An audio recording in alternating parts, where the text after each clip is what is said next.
Hello, everybody. My name is Kian. My pronouns are they, he. I am playing Emrys, who is just a little guy, no ulterior motives, a little bit put off by the situation that we're in.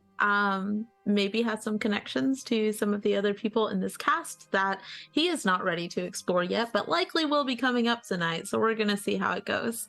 But yeah, I'm super excited to be back. Bittersweet, as Blake said, but very excited to see what trouble we get into tonight. I'm JD. You can find me on socials at JD Not Jason Dean, and I am playing Jekyll and Hyde, though Jekyll has been going by Ellis rather than his given name. We wonder and why. Everything's fine. Everything's so fine.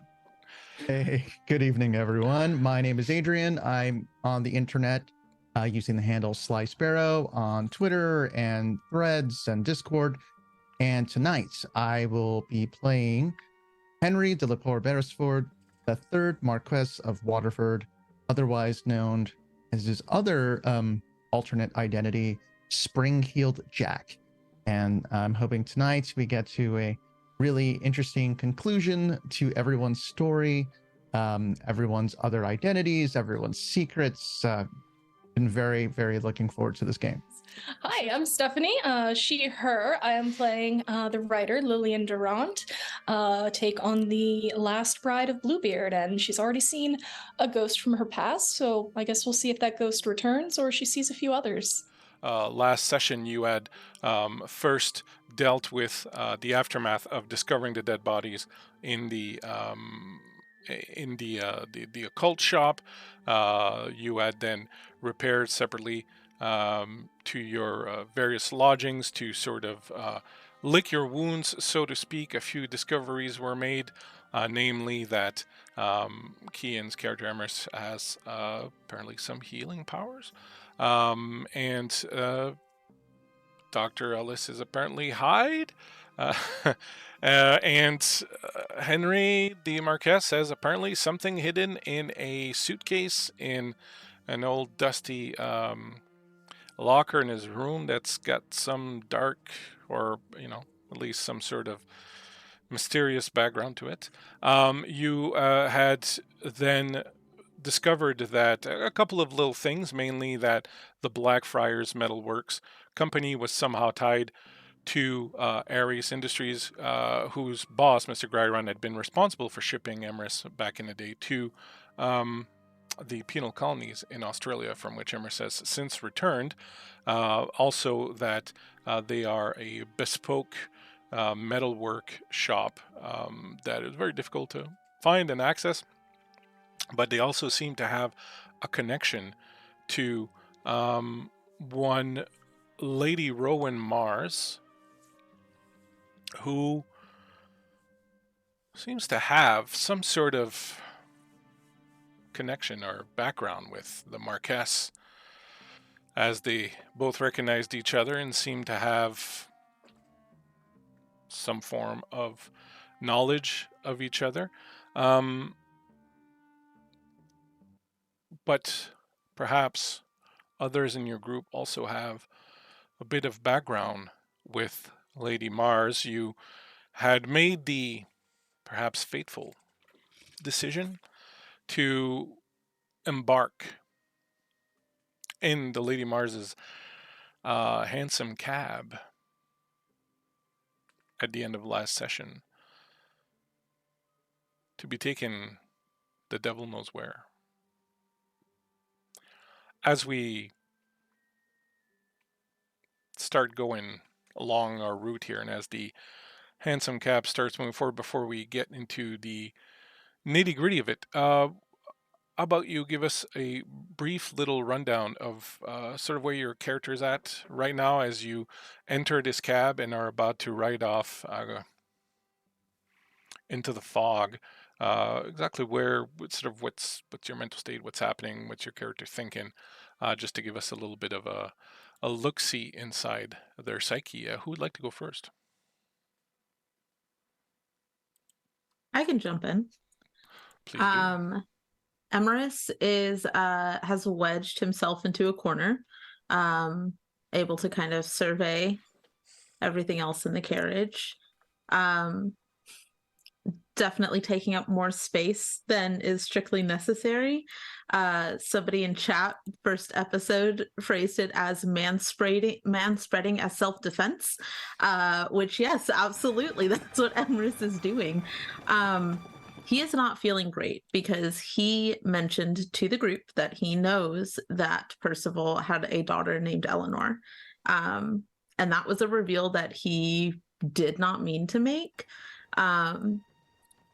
Tried his best to play off why he knew that, but he knows that everybody is pretty suspicious, Lillian in particular, about why he knows that. So he's feeling pretty defensive.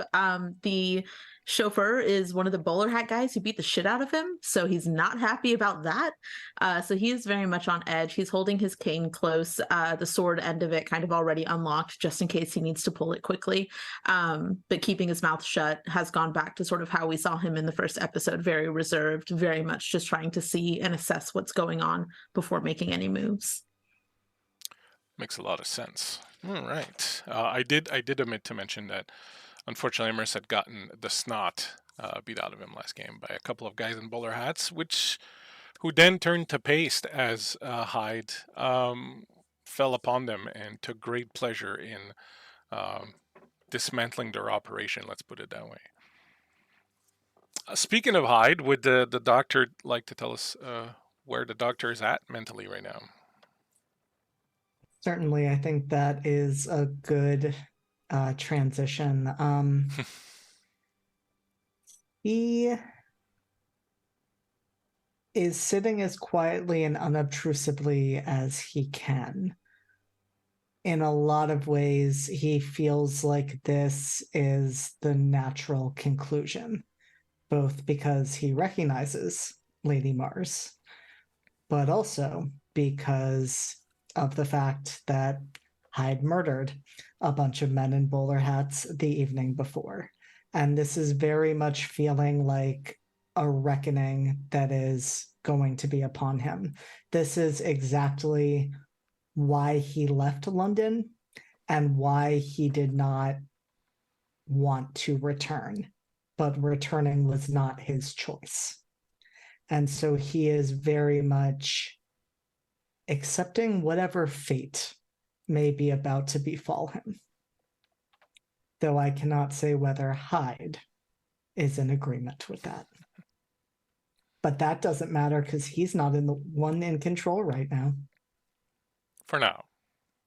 Yeah, we'll see what happens.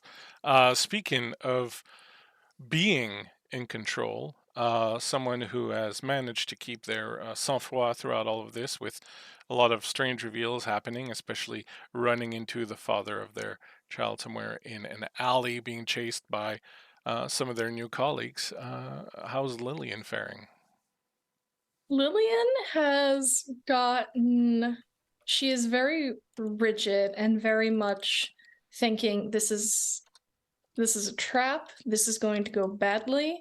They are doing this because they believe they have the upper hand, and they probably do. So she is just kind of shifting into survivor mode, which is not the first time she's had to do this. But she is not going to go down quietly or accepting whatever fate these individuals have in mind. So she is just gauging where her colleagues seem to be at, how much she has to worry about them, and just keeping an eye alert on any potential tool or means of escape that she may have to utilize very soon. Okay, just a reminder that you can always, and this goes for anyone, obviously, but you can always ask to roll your empathy, your observation, if you want to get a sense of how someone's feeling or might possibly react. That's open to you.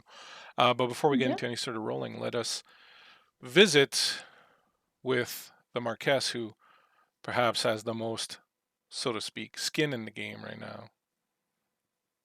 Well, the Marquesse really does feel like he's walking into the belly of the beast. I think with the previous relationship that the Marquesse has and seeing Lady Mars again was very much like the further you go away from someone or something, the stronger it kind of pulls it all back. And I think he's very much trying to stay as stoic as possible to really try to eliminate the emotion that made him a bad detective. It's anytime his emotions got involved is when he was not of clear mind. And that's something he's been working on a lot. It's very much like you hope that people are better than they are. And the more you discover and the more you learn, you realize how wrong you are. And he's really hoping he's wrong, despite everything and all the evidence that he has seen. Though kind of silent and walking into this carriage, he does feel exposed, but he is very, very self-conscious about one thing, and that is he does not know if Lady Rowan Mars knows that he's also Spring-Heeled Jack. So he's very much trying to maintain his Marquesse persona. A lot of things in this game are dual identities, especially with Jekyll and Hyde. And he very much has this aristocrat Marquesse, this is his Bruce Wayne, and he's got to stay in Bruce Wayne mode in this. Otherwise, he is in a lot of danger. So, see what happens. We shall see what happens. And my friends, you have been gifted a number of advantages by, I believe that is JT. There's 3, so we'll put them in a group pool. So anyone who ever needs them, feel free to grab at them. You have 3 if someone wants to keep track of them. I would appreciate that. It is Jeet, who I'll be playing with tomorrow. You, for a moment, settle in to the carriage, which is nice, very richly appointed, very comfortable. As it begins to clatter down along the cobblestoned roads of London. It is early afternoon by this point, so there's still a little bit of light left, even though the sky is quite low and leaden with dark clouds. Behind is York, the Marquesse's faithful body man, who is following in the Marquesse's own a handsome guy, which should be pointed out is just slightly less well appointed than this one, but fairly not too far off. Not too far off. The leather grain is just a little finer in this one, let's say. As you clatter along,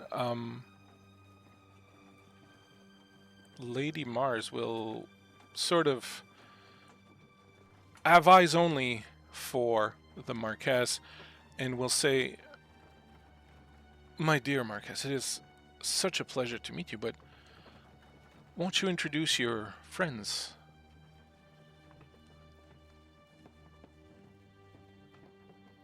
Oh, of course.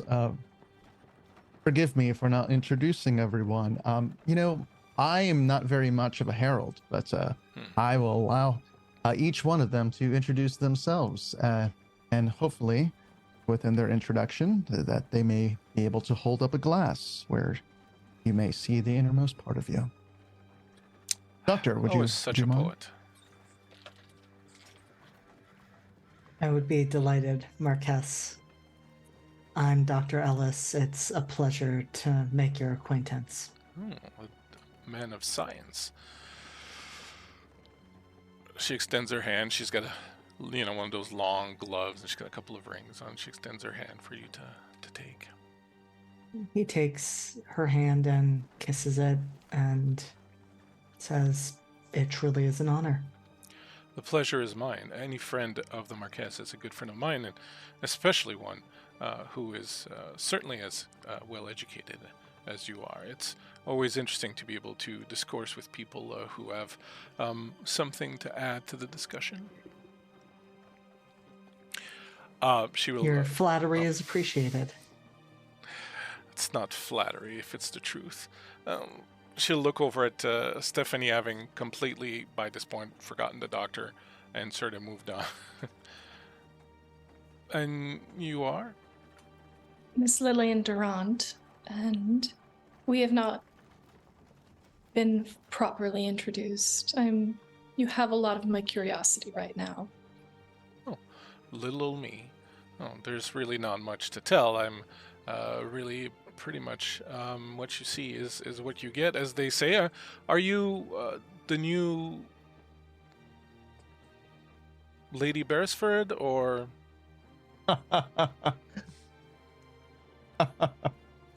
No, I am not married. Ah. And her eyes move over to Emrys. And who might you be, boy? Emrys. Lovely to meet you.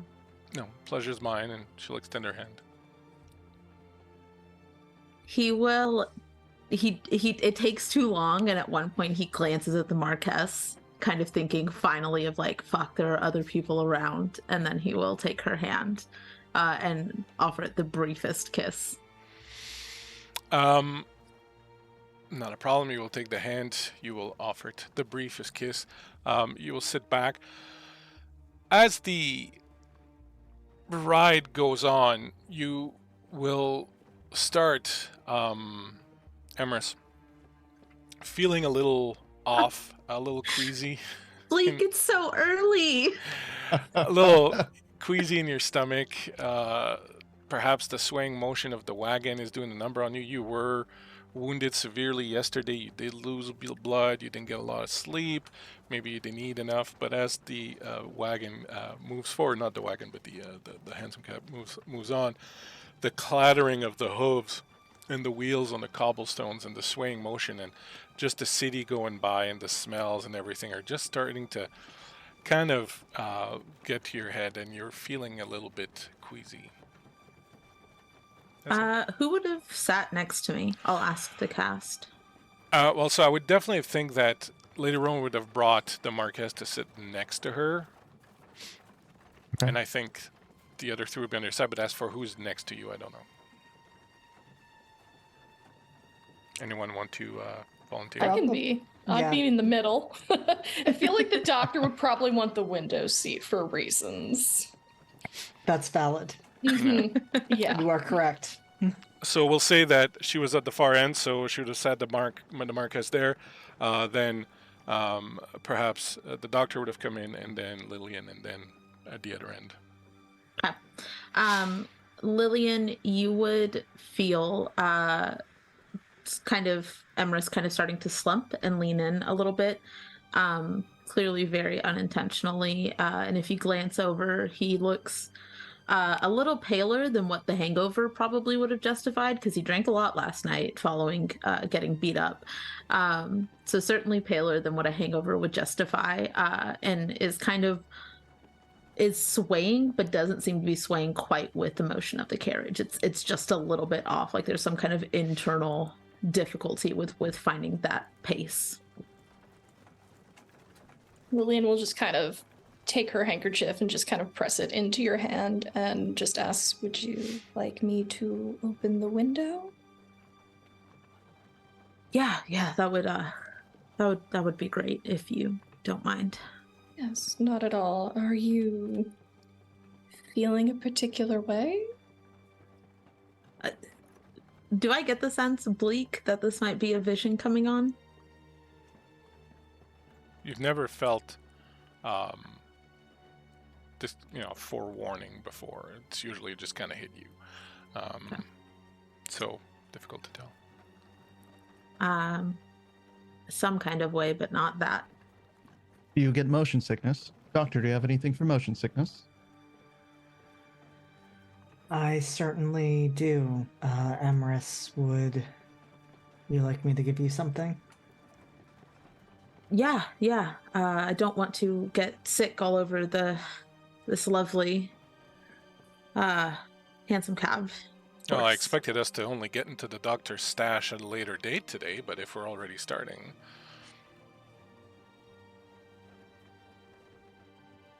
It's a simple tincture, just designed to ease a feeling of motion sickness.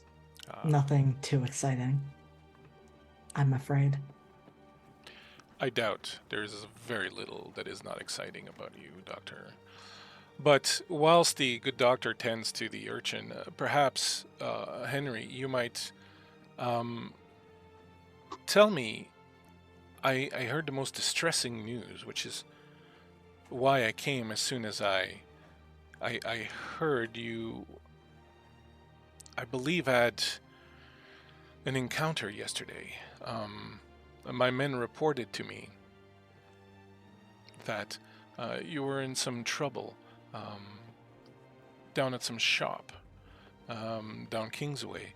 I at first did not pay too much attention to these reports. There's often trouble down that way, but when my men described you in quite some detail, I was immediately taken with quite a bit of worry, and it's been very difficult finding you. You were not at your place this morning, and well, I feel terrible about what happened. I know that perhaps some of your friends were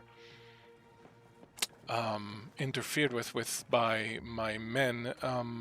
I wanted to make sure that you were all right and that your friends were all right, and I wanted to assure you that my men were not to interfere with you the way they did, and well, I wanted to know what I could do to make it up to you. Well, first of all, I did not expect to run into anyone of your company where I was going. I was helping out a friend in the area and having some contacts in that part of town, though it's not the type of contacts I like to publicize, but you and I go way back. You know, everyone has means to an end. Mm-hmm. But it was during assisting said friend that we happened to run into some of yours. Now, I didn't know exactly how far your reach lay, but they seem to kind of attack first, ask questions later. I know that you have been dealing with certain organizations as of late, and it is a shame that it has come to this. Now, as for you and I,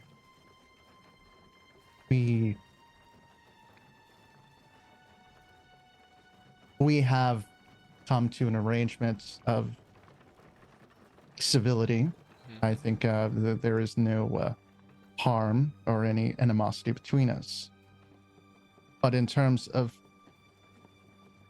my friend here, I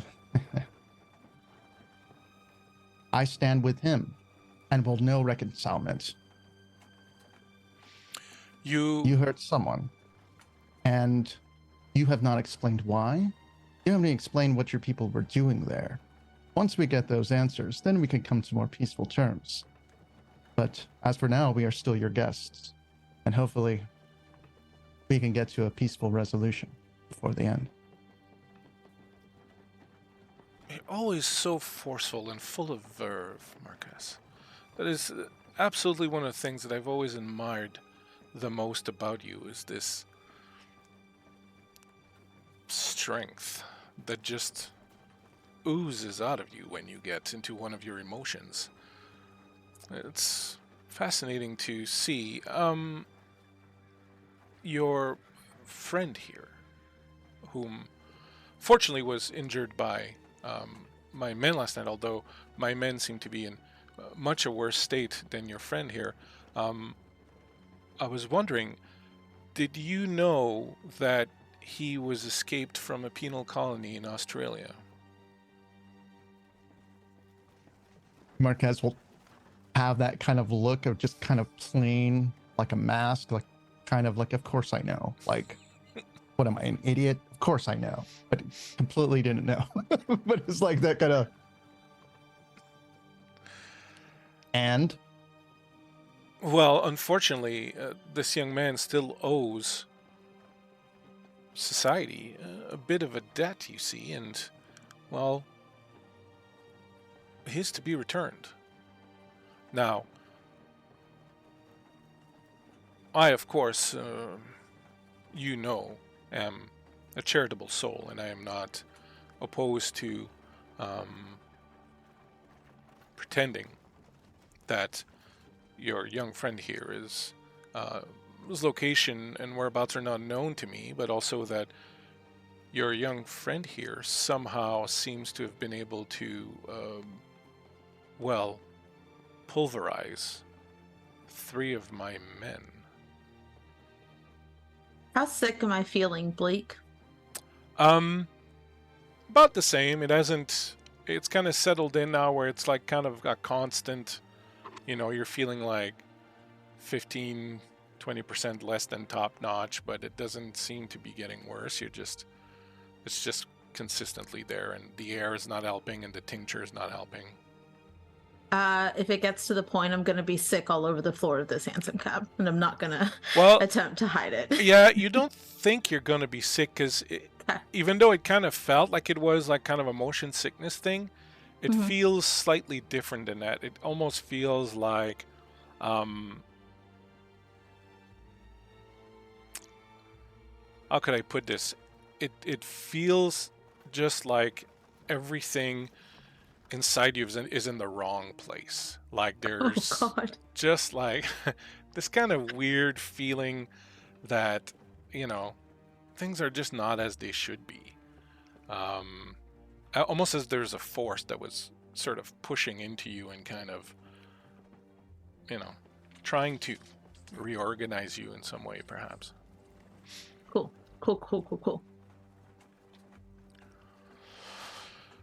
Lady Mars, with all due respect. Yes, Doctor? I mean, you're telling me that Emrys pulverized grown men? Does he look like someone who is capable of that? No, but my good doctor, I've seen enough in my time to know that sometimes appearances are not everything.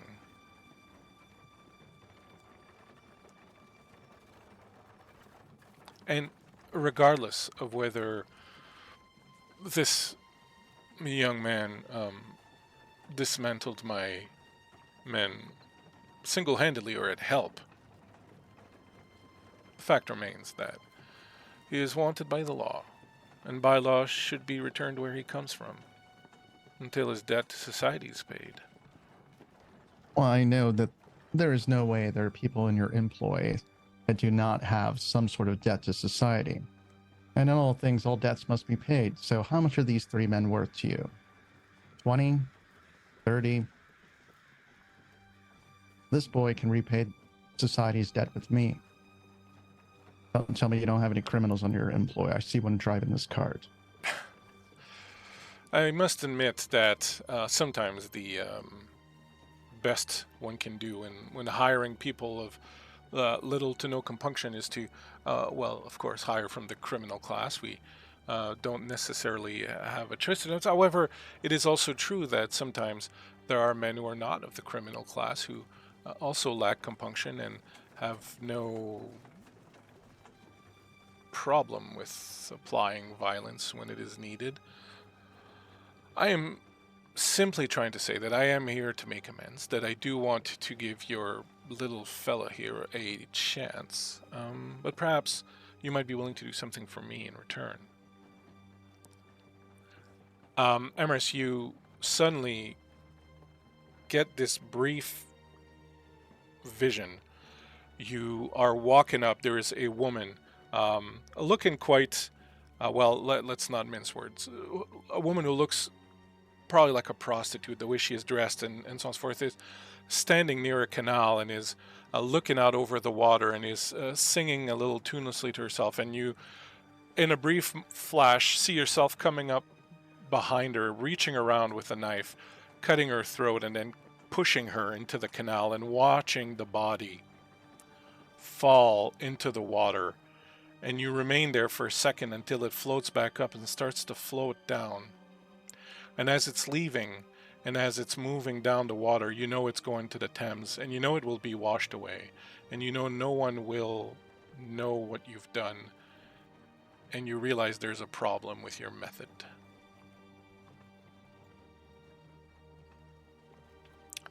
Lillian, I will assume that you're keeping an eye on Emrys. For a moment, Emrys's eyes closed, and it looked like the body completely shut down, but like right away, like with a bounce of the carriage, Emrys sort of comes back to.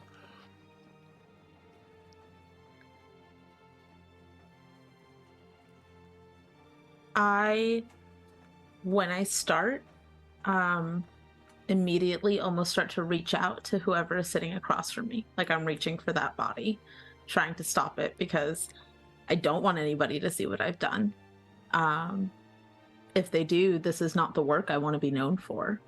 And I think it takes a second before I realize that my hand is beginning to be outstretched before I sit back.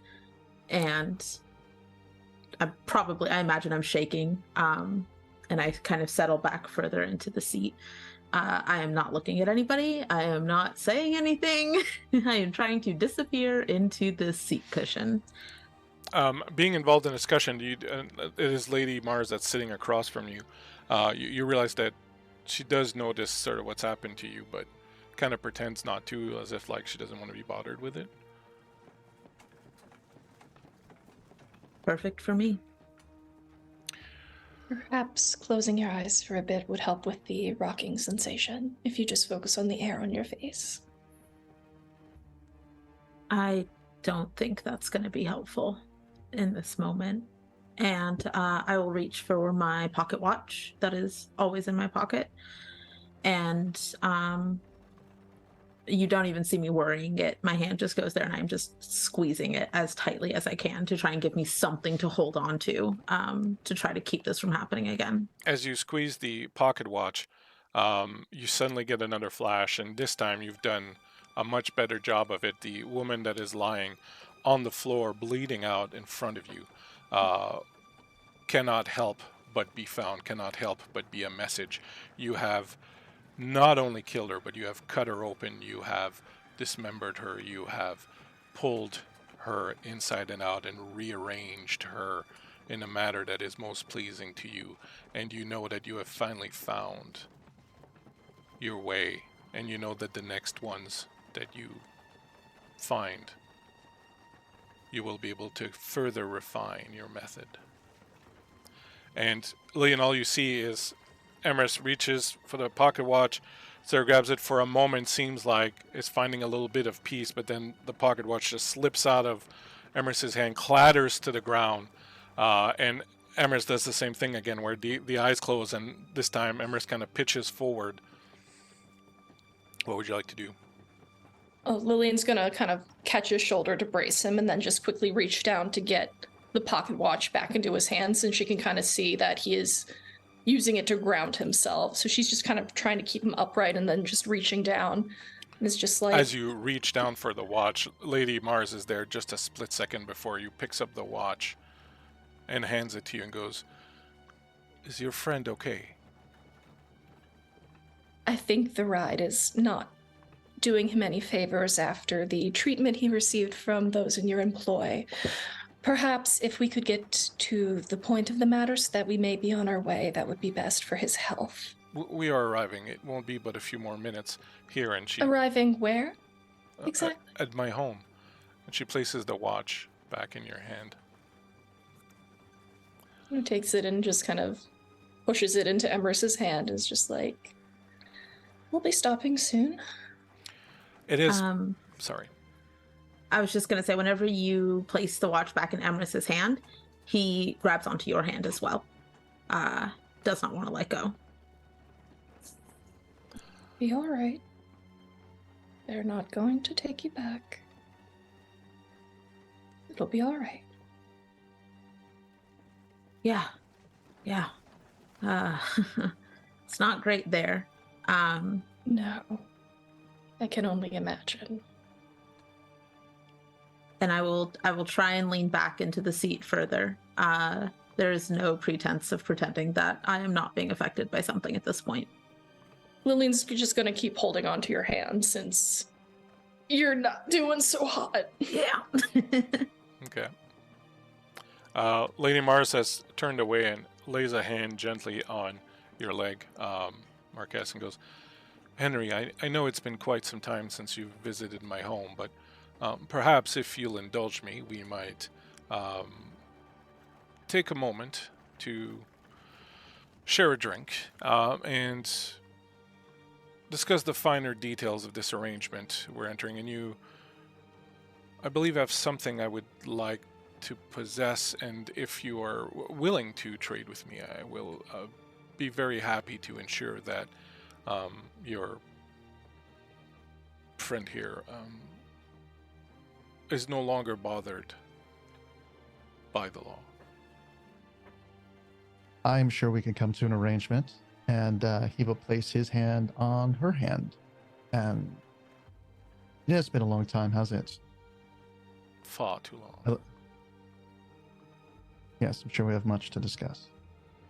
At the very least. And the carriage ride will continue in silence for a short while. The cab eventually comes to a stop in front of Lady Rowan Mars's estate. The clatter of hooves and wheels on the cobblestones come to a stop, leaving only faint echoes as the mansion's wrought iron gate comes into view. In the dim, overcast daylight, the mansion stands as a formidable presence. Its imposing architecture casting long, foreboding shadows over the well-manicured grounds. The gray sky above seems to conspire with the mansion, casting a subdued, mysterious aura that blankets the scene. The gate itself is a formidable structure, covered in intricate, rusted patterns that seem to writhe like twisted vines. It creaks ominously as you push it open, revealing a path lined with gnarled, overgrown trees. Their twisted branches reach out like skeletal fingers, creating a sinister canopy that blocks out what little faint daylight there is. The mansion looms beyond, its dark silhouette rising against the dull gray overcast afternoon sky. Its architecture is a testament to a bygone era, with towering spires, arched windows, and gargoyles leering down at you from their perches. Ivy and moss cling to the stone walls, giving the building a decaying ancient aura. It is a masterpiece of dark elegance, with intricate stonework adorned with delicate tracery and ornate windows that gleam with a hint of faded grandeur. Vines creep up the walls, their leaves a deep verdant green, contrasting starkly with the gloom of the stone. The front facade, adorned with these gargoyles and grotesque figures, seem to silently guard the secrets held within. As you approach, the gravel path beneath your feet crunches with each step, echoing through the stillness. As you get closer, you notice that the windows are darkened by heavy curtains, as if the mansion is hiding its secrets from prying eyes. As you walk up the path, approaching the house, the Marquesse's carriage will pull up behind Lady Rowan's. Have we exited the carriage? Yes, you've sort of exited and kind of made your way halfway up the little pathway. Right. York will dismount. Sir, shall I attend you? Yes, one moment. And Lady Mars, please excuse me a moment. You know York, I have to give him some instruction. Of course. I'm sure it's rather cold, so you walk up towards York and get a little. You will stand there a bit, a good distance, kind of like looking up and down a bit, and then walk in rather close. Mr. York, he places his hand on his shoulder. You have always been a fine, fine man. I need very much, sir. Need you to follow some instructions for me now. Of course. He looks back towards this mansion. I don't know what is going to happen once we go inside this, so I want you to take the suitcase, and I want you to hold it for me. If something were to happen, in my nightstand there's a letter for you. You'll be taken care of. Worry not, Mr. York. but I need you to follow the plan. We've talked about this for a long time, and we always knew this day would come. I just didn't think it'd be so soon. Take the case. Guard it with your life. Wait for me. It shall be done, sir. Till next we meet, my friend. I await with bated breath. He takes the case. He will tip on his top hat, He'll give you a bow. takes his coat, and knowing that he's probably being watched like a hawk, will turn and walk back towards the lady and his comrades. I would have thought he would have been too old to serve by now.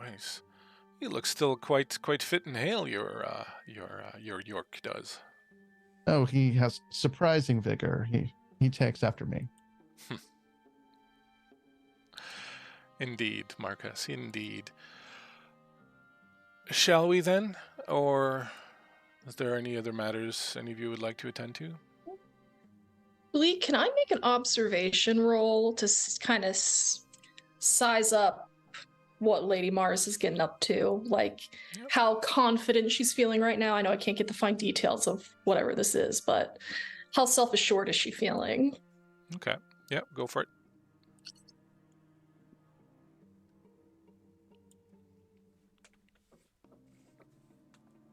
There's just one success. You find her very difficult to read. You certainly feel that she looks, and like she feels like she's in control. You don't detect any worry. But oddly enough, you also don't detect any real threat. Interesting. Okay. She lifts up her arm. Shall we, Henry? He will place his hand and escort her. The mansion's front door, the massive wooden portal adorned with intricate carvings, opens at your approach, seemingly of its own volition, until you see another shadowy, faceless bowler hat-wearing figure holding it open inside, inviting you into the unknown. Inside, the mansion reveals its enigmatic beauty. The walls are adorned with rich dark wood paneling, and the floors are made of polished marble that reflects the muted light. Elaborate chandeliers hang from the ceiling, casting a soft amber glow that dances across the ornate furnishings. Antique tapestries and paintings line the walls, their subjects seemingly locked in time. The air is heavy with the scent of aged wood and antique furniture polish. You hear faint, distant sounds echoing through the corridors, perhaps the hushed voices of the mansion's occupants, or the gentle rustling of curtains in the drafty rooms. The candles in ornate sconces cast eerie shadows on the rich crimson carpet that spreads out upon the white marble floor. As you enter into the foyer, you notice two very large paintings displayed on either side of the door that leads deeper into the house. I've put these paintings on the owlbear for your perusal.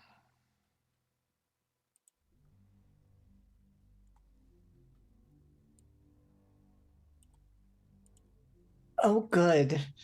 Oh, good. I see you've noticed the rather incredible art I've been able to acquire for my home. These are very recently acquired. Are you much of a connoisseur of art, Doctor? I have been known to dabble, I suppose, though it sounds like there is a lot you could teach me. Oh, I don't know about teaching. I'm really a dilettante. I'm not an artist myself. I only know what I have read or others have told me. I did, however, find myself quite taken by these two paintings when I saw them recently, and I just had to have them. Are you familiar with them? I am not. I was about to ask, what are the titles of these incredible works, and who should I give gratitude for as the artist? Well, since you asked, the one here on the right is called Fallen Angels in Hell. It is by John Martin. The one on the left is a rather well-known, popular one. It's called The Transfiguration. It is by Raphael. I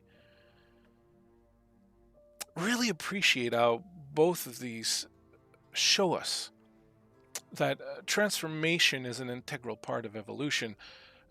We must transcend our original selves. Raphael suggests that we must rise above, but Martin shows us that by falling, we can also transform, become greater than we were before. We are indeed more than just ourselves as we are now. We are also who we might become if we strive for it. You know, the true history, the one relayed by poets such as Milton and, well, sometimes perhaps taken from memorable fancies, tells us that in the beginning was nothing, not even God. Then there was light, and from that light came God and his angels. Then, unsatisfied, God attempted to improve on his original design and created humanity. But the angels have always been jealous of humanity, of their free will, and so, with God, the absentee landlord, long gone, they now seek, perhaps, to seize the moment. I don't know what made me think of all of that. Certainly we are, both you and I, you as a man of science, and I as an educated woman, are beyond believing in angels and demons. I didn't know you had such a fascination. I am fascinated by the process of transformation. I find that the ability to grow, to outgrow, is one of our most vital and sacred capabilities. Stagnation truly is the very worst that can happen. We must find something to strive for, something else to become. I must admit, I've become rather obsessed with that idea. Yes? There's rather two methods of transformation in each of these paintings. I'm curious, which do you favor? A transfiguration by means of air and light, or a transformation by means of rocks and fire? If pressed, I would have to say that the end result is all that matters. What is the saying when the wrong man uses the right way works in the wrong? It's like, even if you find the right way to transformation, if you're not pure of heart, you will transform poorly. And you'll look towards the doctor. I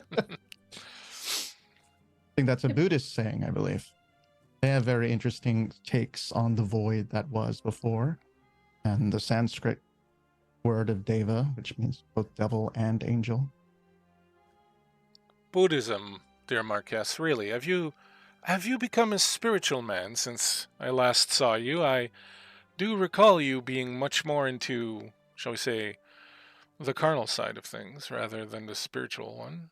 Well, sometimes one overhears things in the opium den. Huh. Of course. Shall we? I have had libations prepared. Are you sure, young man, that you're feeling quite well? And as she says this, she reaches out and puts a hand on your shoulder. And the second she touches you, you see a number of quick flashes again. A number of other women killed the same way, always with some little refinement. And finally, at the end of it, you see, or rather feel, a sense of accomplishment, a sense of finally having achieved something and being prepared for the next step. Doctor, you find yourself again in the strange, and at this point, rather common position of leaning over young Emrys and trying to bring Emrys back to consciousness, as this one has once again bent over and fallen straight to the ground, and is now just starting to come to. I think Jekyll is going to take the opportunity in that case to lean down and just whisper, Emrys, what did you see? And keep his head close so that Emrys can whisper back. But it looks like he's just checking on his vitals and making sure he's breathing all right.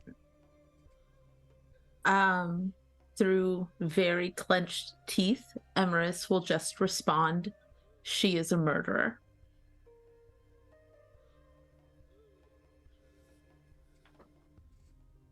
And not knowing, because I don't think, Bleak, that I got a sense of who exactly was doing the killing. No, you got a sense that it was you. Okay. It felt like it was you doing that. Okay. Yeah, all that I know is that these visions have come on being in her proximity, and Emrys is great at jumping to conclusions, so we are taking a leap. And Jekyll can't ask more questions at this moment, so he just takes that in and focuses on helping Emrys up, checking him over, and looking to Lady Mars and saying, She is not there. Goes to talk to Lady Mars and just freezes. The four of you haven't been your attentions drawn by young Emrys fainting. Now realize that Lady Mars is gone. The room, the foyer that you were in, is closed off. There are 4 doors. The door that you came in and the door that leads further, that's between the 2 paintings, and 2 other doors that are now, all 4 are closed, but there's nobody else in the foyer with you. Marquesse, where did she go? I lost track of her. I was distracted. That was your one job. I got distracted. I've never been in this room, by the way. You've never been to this estate? I have no recollection of this room. I'm sure there's other rooms I probably recollect, but I not see. this one. Didn't make a habit of coming through the front door then. No. Or leaving the front door, so first for me. Are there any of those bowler hat men around? Nope. Okay. I'm gonna examine the paintings more. I was just gonna walk up and trying to see. I bet you they're fake. He's gonna go. He's gonna look at the paintings. You. Pretentious. You can go ahead and give me a learning check if you would. What is everybody else doing yet? I'd like to scan the room to see if there's any seraphic writing hidden in the designs, in the woodwork. All right, go ahead and give me an investigation, if you would. Emrys? I would like to share with the doctor a little bit more about what I was seeing. And if there is time, I would also like to do a magic check to kind of reach out and see. Specifically, I want to kind of get a sense of what is behind these doors. Okay, go ahead and roll your I'm magic. afeared. That too. And the doctor? I think in light of what Emrys is sharing, how much would I know about the killings of Jack the Ripper? You would probably know quite a bit, having been around in London at the time. So you know that there were a number of prostitutes that were killed. They were disemboweled and cut up in various ways. The person who was Jack the Ripper was never found. The killings just stopped after a while.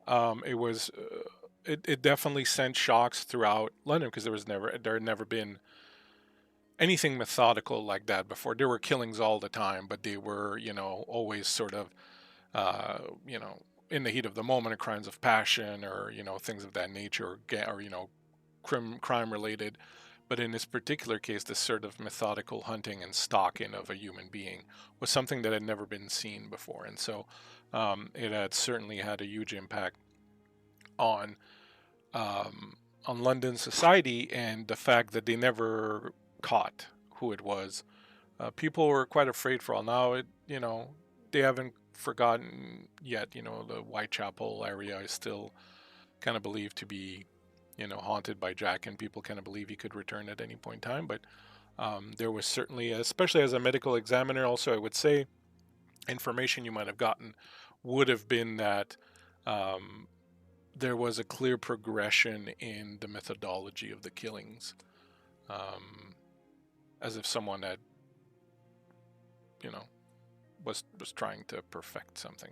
A lot was said about the fact that a lot of people suspected it was a medical practitioner because a lot of the cuts and a lot of things that had been done were obviously, the work of someone that was skilled, but people are saying a butcher could have done it also.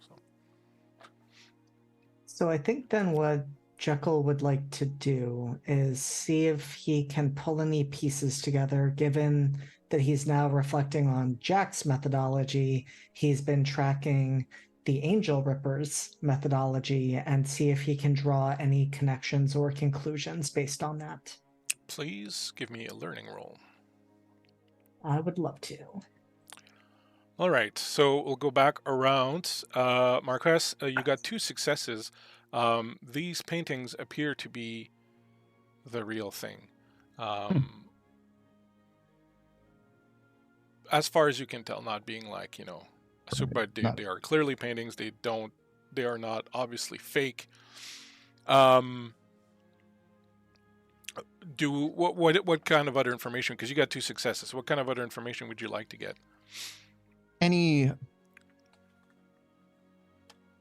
like, not big in the art world, but in with the filthy rich world, like, were these in a museum? Do certain organizations curate this? Organizations?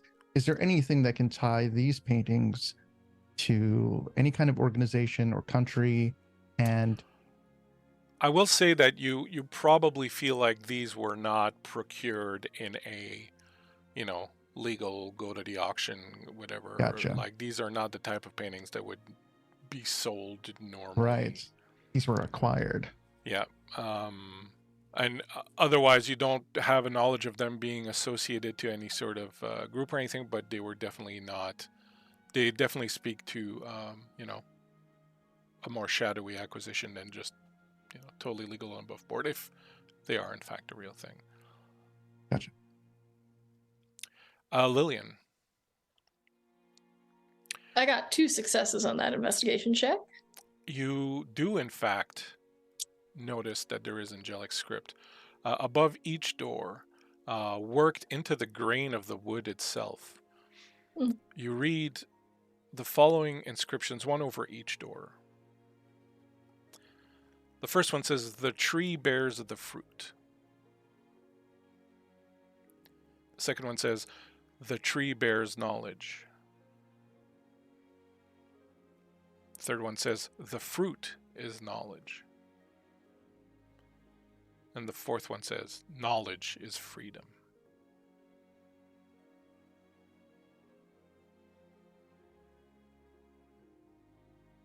Gentlemen, I would like to point your attention to each of these doors, and she will list what is written above each one to them.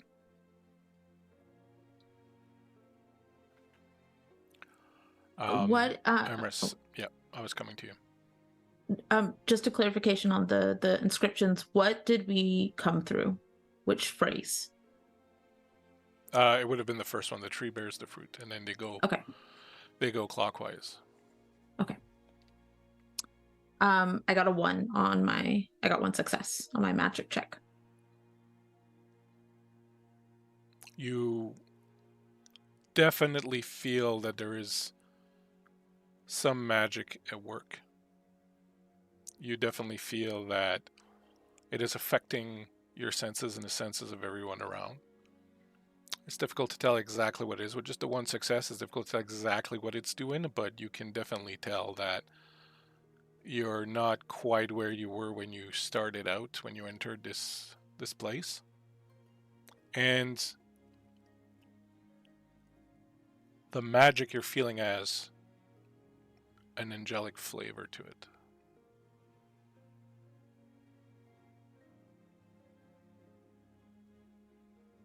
And finally, Doctor. Oh, sorry. Go ahead. No. Go ahead, please. I'll just finish all the stuff, and then you can all kind of compare notes.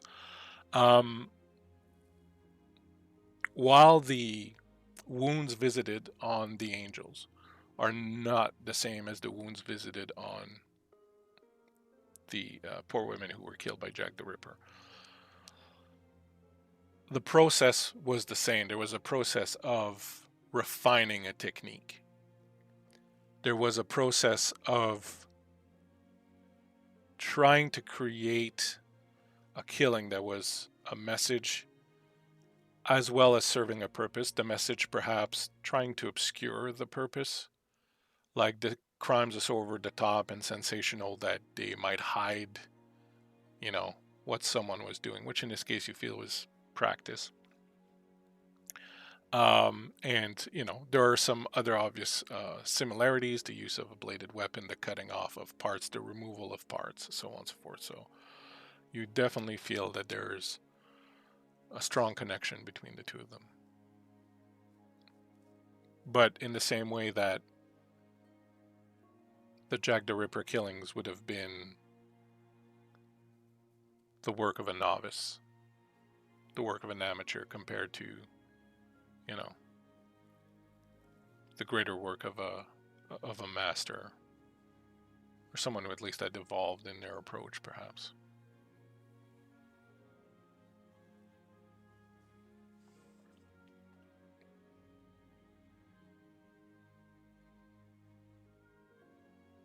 I'm stressed, y'all.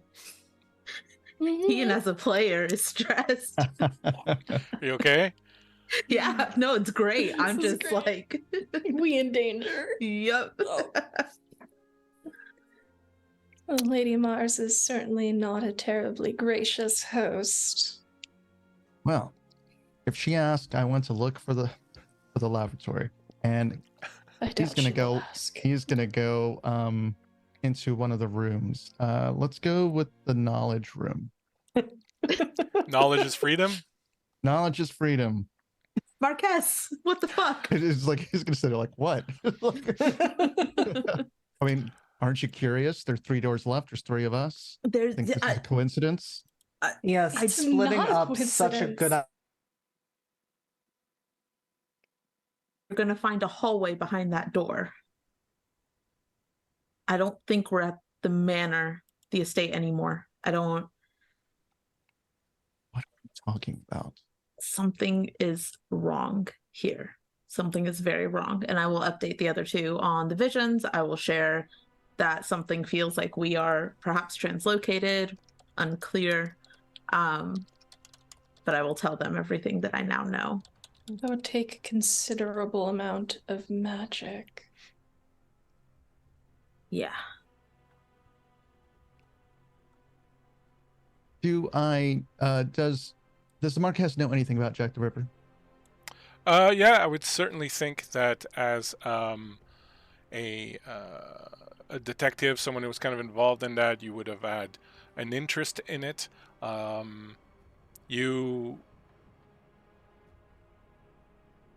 The thing that kind of sticks out, the first killing that Emrys mentioned, the woman is just killed and pushed in the river. You've never heard of that thing.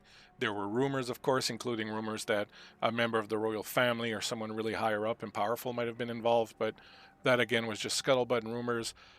Gotcha.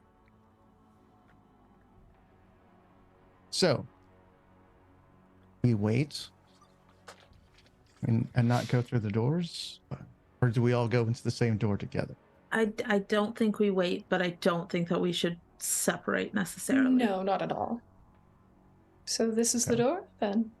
Well, I mean, I was just choosing a door at random. Obviously, since Lillian, since you are able to decipher the script, perhaps you have any kind of insight in which door we should go through.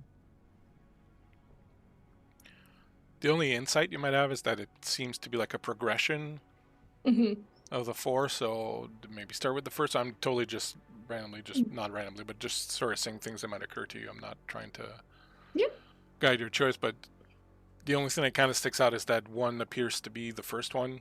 Yep. We came through the tree bears fruit. Ergo, with the progression of each phrase, you are choosing the phrase that comes last. If we want to disrupt a pattern or a ritual, you would not go in order. However, we have come through the first door. The second phrase with the fruit would be the next progression in this pattern. So do we wish to continue the formation or break out of it? Well, I say it won't hurt just to go to the next one in order. We'll just take a quick little peek. Open the door, we certainly don't have to go in. Yeah. I'm gonna draw my sword. Schling. It's a good idea. So where are you going? We're going to go through the first door. Okay. The next one in order. The fruits. second door. Oh, not the fruits. We went second The door. tree bears We knowledge. entered through the tree bears fruit, and Fruits. then the fruit, the second one would be the fruit is knowledge? The tree bears knowledge was the second one. The tree bears knowledge, yes, that was the second one. Okay. You step through the door. When you open the door, you see a long corridor, very similar to the room you're in, white marble with a red carpet. And you step through the door. Henry, Marquesse, you step into the room. There are two chairs, those high wing-backed leather chairs, sitting sort of at an angle to sort of see each other, so that two speakers could see each other. There's a little table between them. There's a little decanter of something, a couple of glasses. There is a pipe. Libations. Hmm? I was saying that must be the libations, I guess. There's a pipe that is burning away in the... I did say, Henry, you walk into the room. I didn't mention anybody else. Henry, you see a tall, very lanky, skinny man standing very straight at the window, looking outside. He has thinning hair, swept back, a bit of a hawkish nose, dressed fairly well with a suit. Well, this certainly is a surprise. Certainly you're not back from the dead. Am I dead? Is that what has That would be- happened? That's the rumor. Things have been a little strange. We'll continue walking. May I sit? Please. Sherlock Holmes will walk over and sit across from you and reach for his pipe and start stuffing it.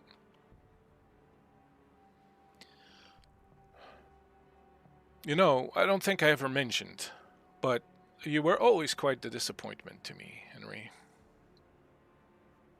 I mean, so much potential.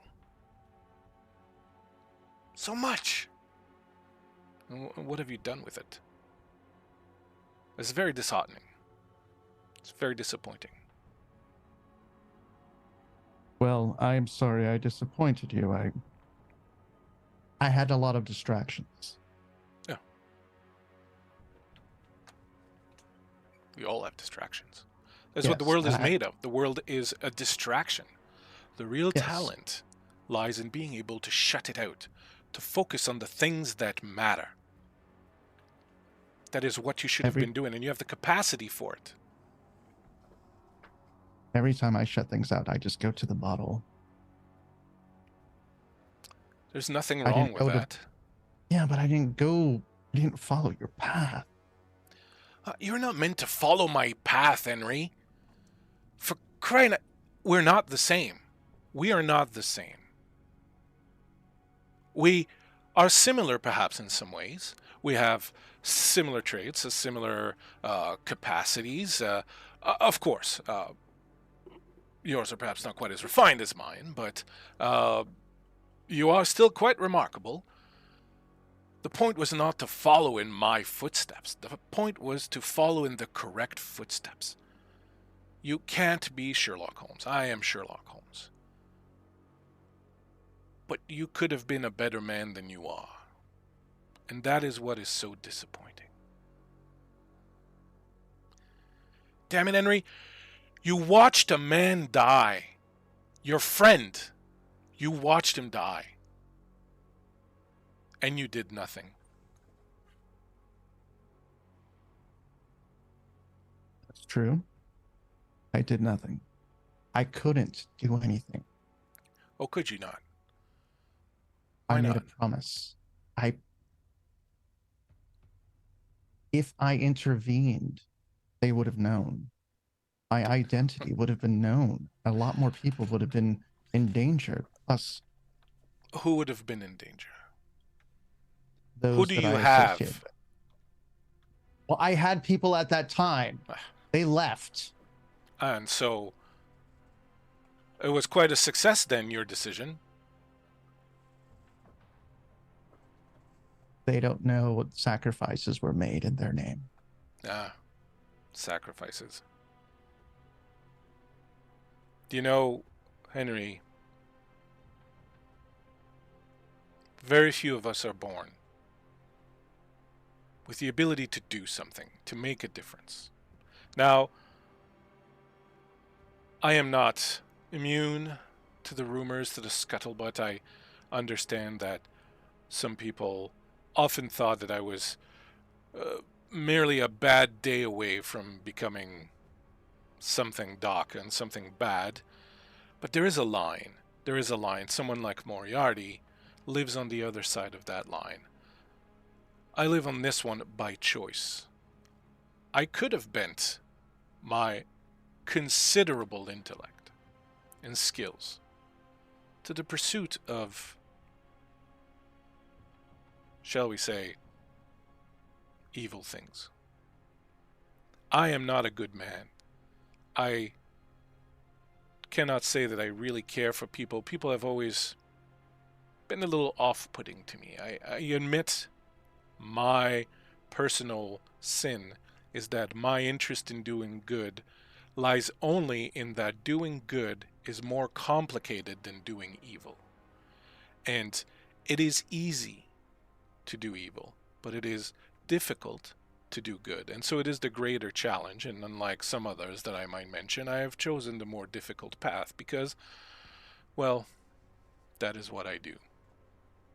It is not easy to make a decision like you have made, Henry. But a decision like that one cannot send you skittering away into darkness, because there are a number of those decisions to make every day, every night. To hide away behind a mask, to hide away behind a bottle, or behind excuses, or behind whatever else you want to hide away, does not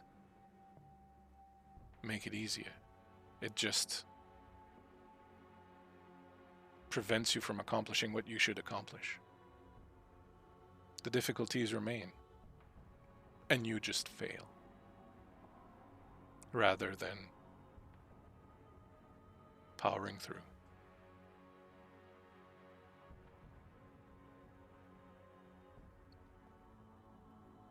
So what would you have me do? What would you have me do? Every time I tried to do the right thing, it was easier with the mask on. I felt like I was someone else. I was a persona. I was able to do things that I didn't think I had the right to do, because it wasn't me. It was an aspect of me. It was an ideal. And the idiotic public, the papers, the uproar on strange shadows in the night, this and that, and it just elevated it more. I got caught up. I couldn't escape it at that point. It was the thrill. I know, as I'm sure that you, as you are hunting for knowledge, that there's sometimes a certain thrill involved, but it got really addicting. You know, I have a very addictive personality. I do But too. I kept upping the stakes. It always had to be more. I always had to get something until people got hurt. And I can't go back to that. I need to find another way. I have still yet unresolved business that'll allow me to break free from the mask. But perhaps then it'll be my... He looks around and thinks back down the hallway. Perhaps this is my baptism by fire. Henry, the mask was only ever your escape route. You wore the mask so that at any point in time you could decide to walk away from this. But this is not something you can walk away from. You must give yourself wholly to it. If you leave yourself an escape route, it will always be there taunting you. It will always be there telling you it's okay not to do the very best that you can, because you can always exit stage left if you want. If you are going to go out and walk on a tightrope, Henry, you must do it without the net. If the net is there, falling is not that difficult, so why should you concentrate fully? Why should you give yourself fully to it? But if the net is not there, then you must give it your all. You must give yourself over to it completely. I've always said that what other men call genius is simply the willingness and ability to take pains. You must take the pains, you must take the fear, you must take the risk, and you must give yourself over wholly to it, or do not get up on that rope. Does genius always lead to self-destruction? It must. Genius cannot live in this world. Genius can only come into this world and change it. Genius comes into the room, turns on the light, and then disappears. Because genius that remains too long in this world becomes corrupted and turns to something that is rather unwholesome.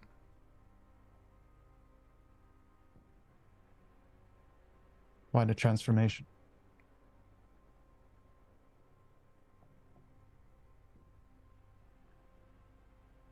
I thank you for your words. They have struck me deep.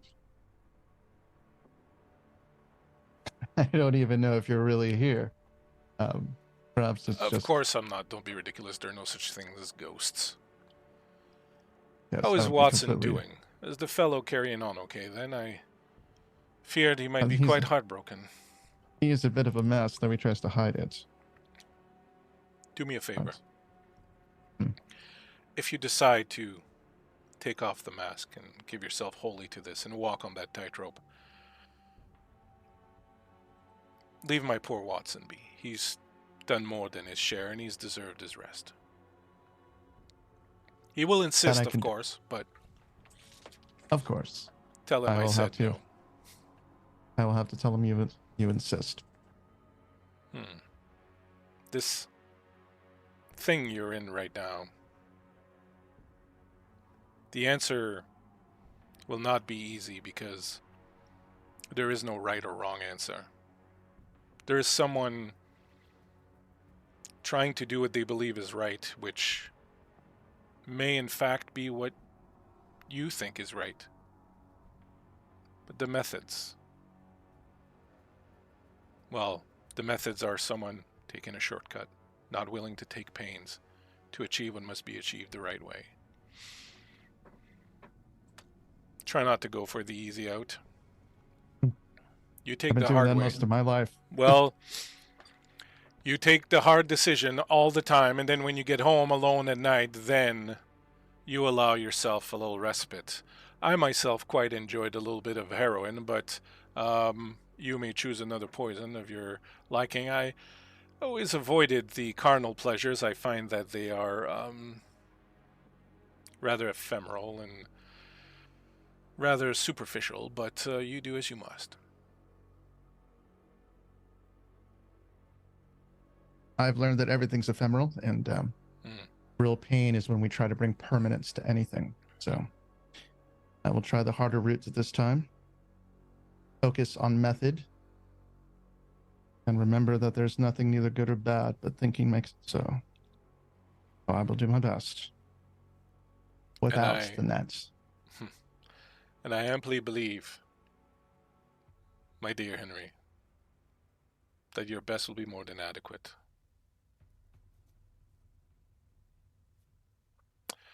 Now, if you would, I wouldn't mind enjoying a little bit of peace and quiet. I do wish I had my fiddle.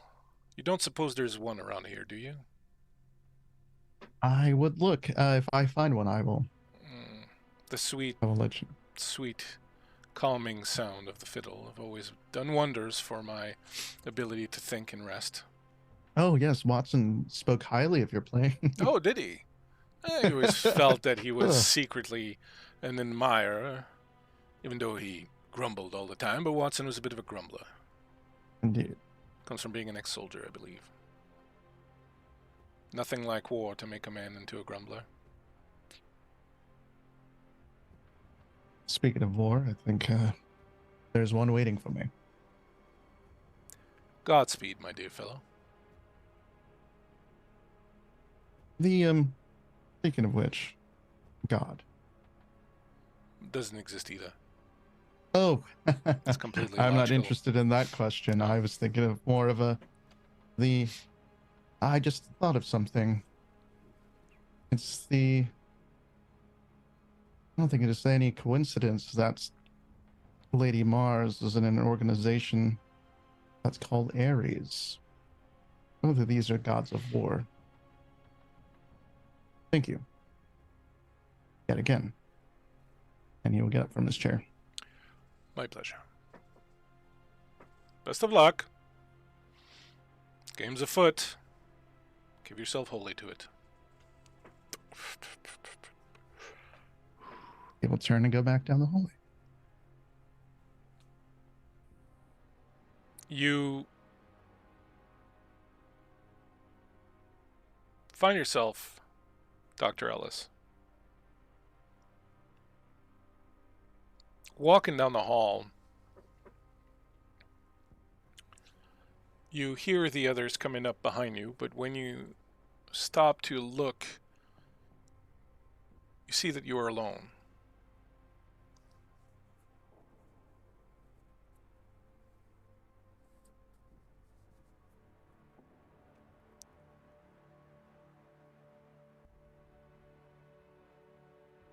I think in a lot of ways that is perhaps a good thing. Maybe not a good thing. It means they are not in danger from me, but it also means that I do not have the option to protect them if they are in danger themselves. And so I think I keep walking in the hopes of seeing if I can figure out a way back towards them.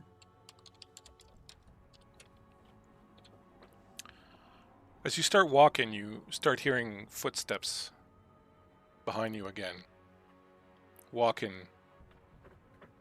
in time with you.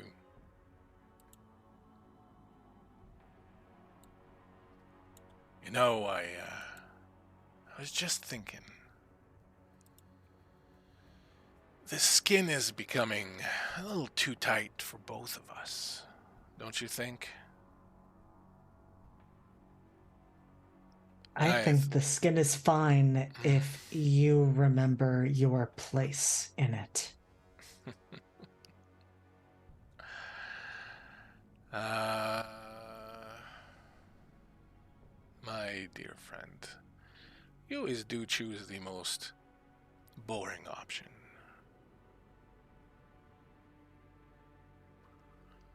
Shall we see what's behind that door? I sense something interesting lies behind.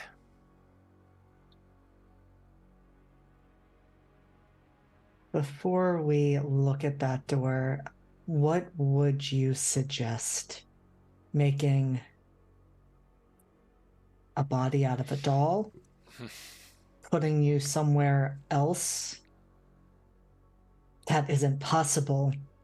We're connected. Well, there are perhaps ways around that, and I think that if we're being honest with ourselves, you and I both know who should get to keep the body. It is wasted on you. You have certain qualities. You are very smart. You are very well read, very logical, but all these things make this body completely wasted on you. You cannot appreciate it the way it should be appreciated. You cannot use it the way it was meant to be used, at least not in a way that makes you holding it worth it, to be frank. But you know that. What about the ways in which you use it? Oh, you mean the way it Murdering was people? meant to be used? My hands were not made for murdering people, Hyde. Your hands were absolutely made to murder people. What do you think they're made for? They're made for encircling somebody else's throat and squeezing, and they are meant to touch other flesh, and they are meant to break and satisfy and twist and feel. They were meant to heal and help. No. That is what your brain is telling you. Do you think that those poor suckers who lived in a cave gave 2 squirts of piss about healing somebody else, or do you think they were glad they had these tools handy to defend themselves, to kill and provide food for their family to satisfy their most basic urges? What do you think they thought, really? Do you think they're like, oh, I am so happy that I may help you with this rash on your buttocks? You always have a way with words, Hyde. I don't know why you would want to regress from all of the progression that humanity has made. I don't know why you are so determined to just dive into your base instincts with such delight when you could do so much more. Tell me, Hyde. Tell me. How did it feel to help young Emrys last night? It felt fan-fucking-tastic to rip those bowler hat-wearing dogs apart.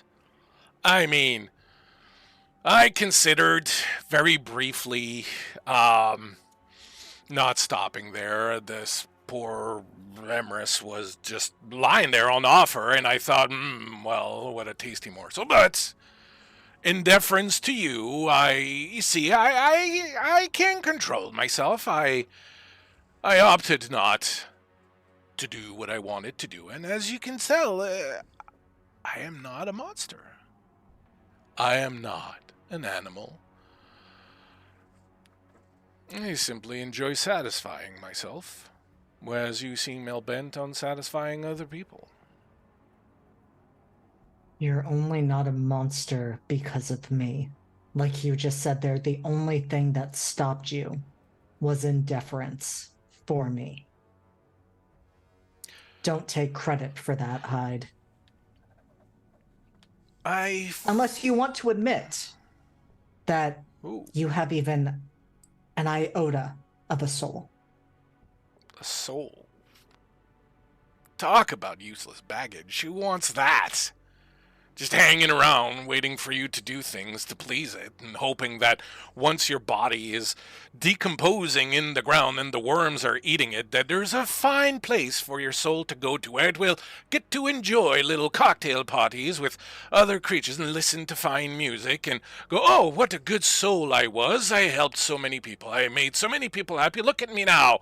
I am enjoying my retirement. I am up here having a whale of a time with you, listening to this harpsichord and drinking this little fucking piss, whatever, that give you thing. Fucking disgusting.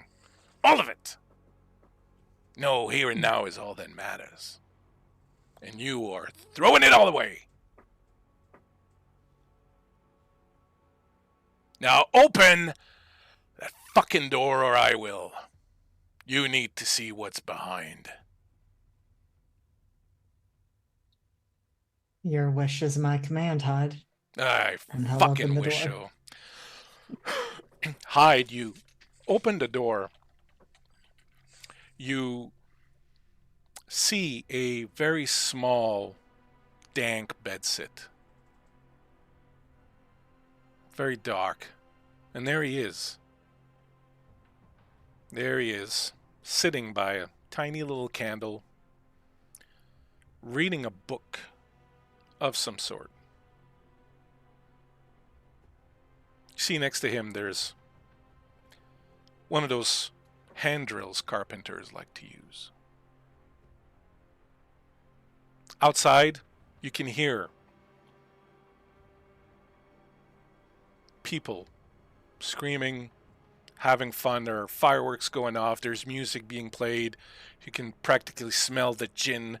You can hear on the other side of the very wall of the room where you are, people having sex, rutting, just the pure passion, the pure joy of it. And there he sits in his little dark corner, reading his little book.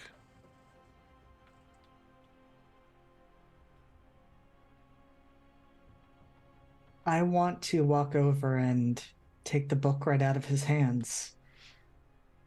Glance at it idly. I'd like to know what he's reading. You reach across, he sees you come in, and of course he doesn't do anything to stop you. You grab the book, you read it, it's difficult to read, you're not sure if you're holding it right, and the letters, there's a lot of them, and they're kind of dull jumbled, but eventually you kind of hold it and you move maybe to the window and get a little bit more light on it, and you're like,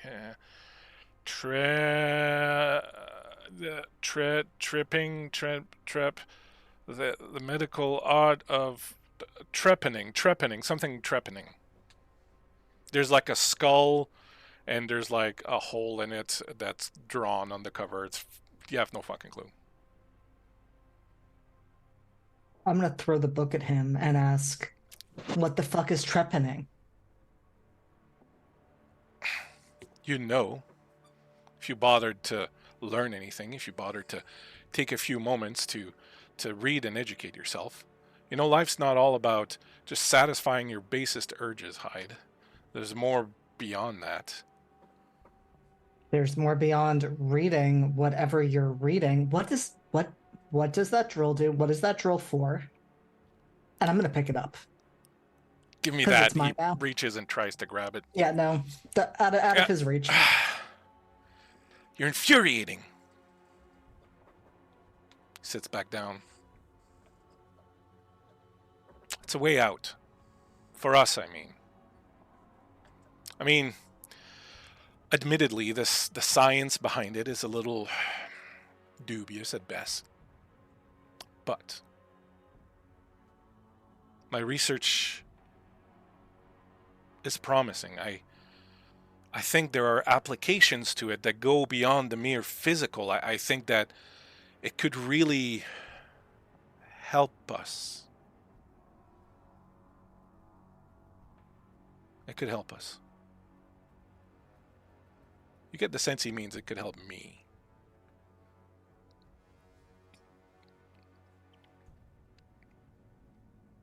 And Hyde doesn't like that, and he looms over Jekyll sitting in the chair and stares down at him.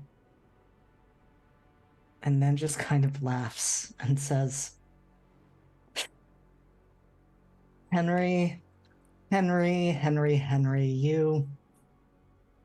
you've never seen what is right in fucking front of you.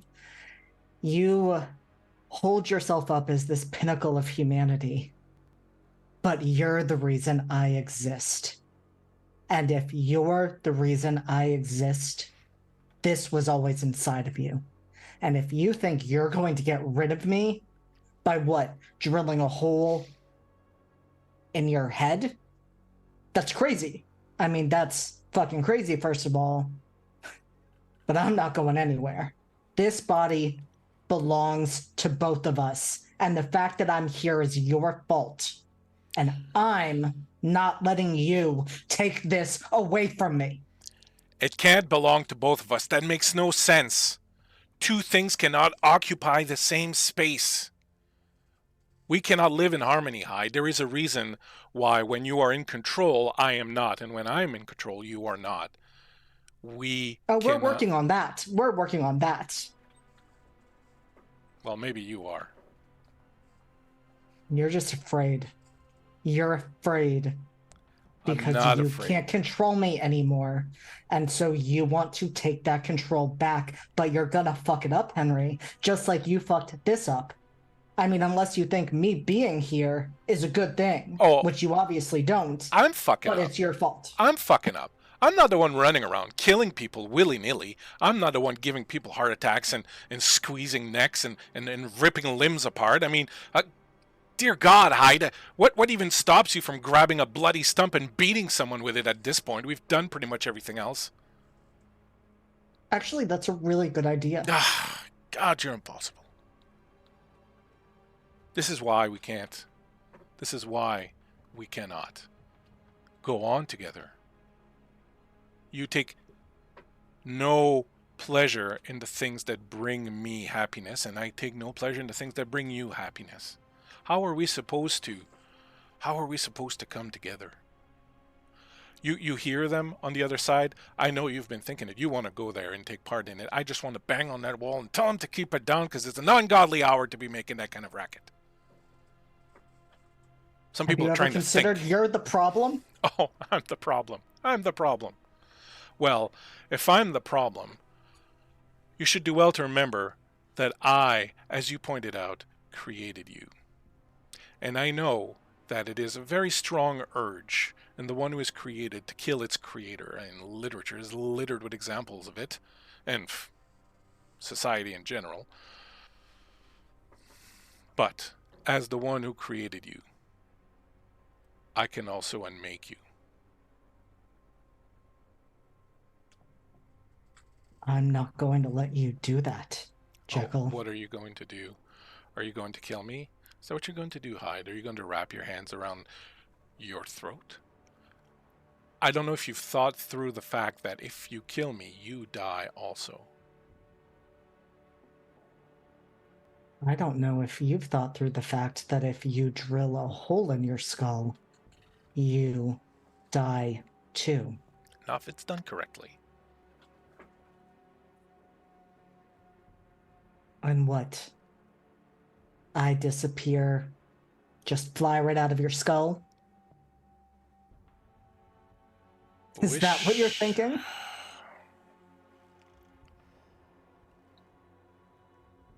You are sitting there, Dr. Henry, in the chair, realizing you've been arguing with yourself for the past little while. There's that smell that lingers behind when Hyde leaves. That very earthy scent of body that just stays behind after Hyde leaves. And it's just kind of cloying and clinging there. And you're sitting there and you're holding the drill.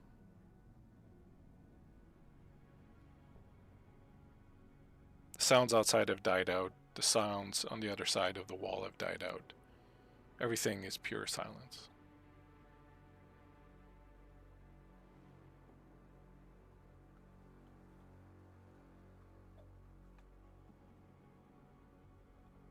Jekyll looks at the drill in his hands. And he starts to lift it.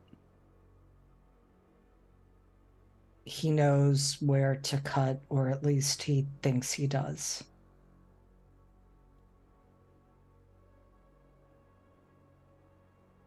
And then he stops. he thinks about, maddeningly, he thinks about what Hyde said about how the last time he experimented, it resulted in this.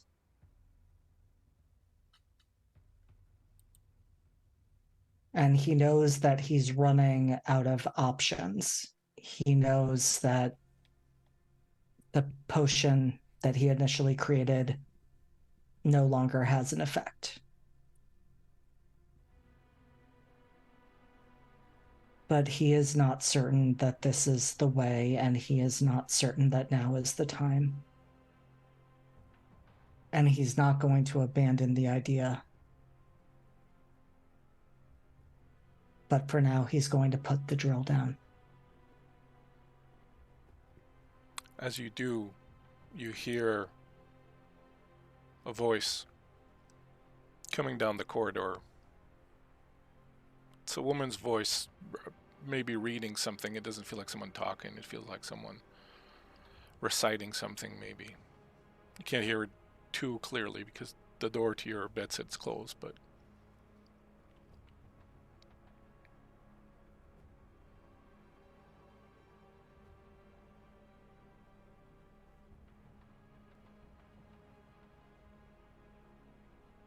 He's going to fully put the drill down, stand up, and walk towards the door. as you approach and go to put your hand on the handle, you stop, recognizing the voice and now being able to hear it. You don't have to open the door to listen. You recognize the voice of Lady Rowan Mars. She is saying,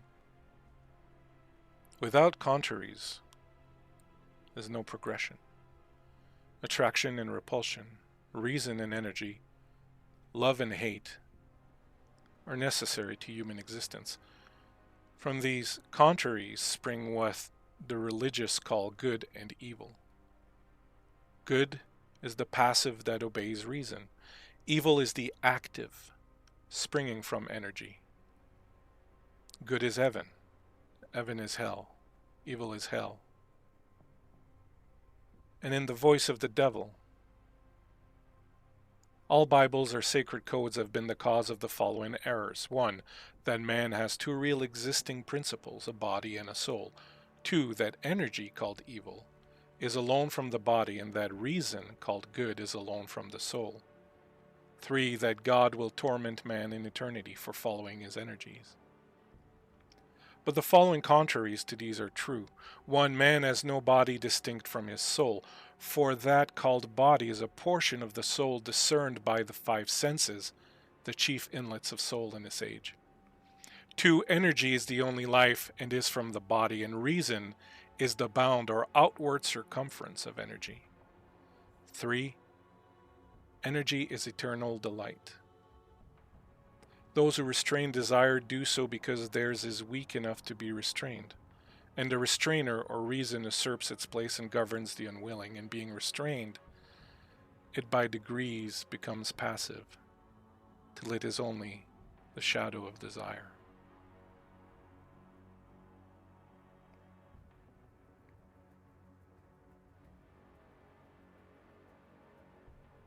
And Jekyll takes all of that in, and then presses a hand to his chest and says, "Well, Hyde, let's try something we haven't tried before. Let's see if we can work together. Let's see if we can survive this night. You guide my hands.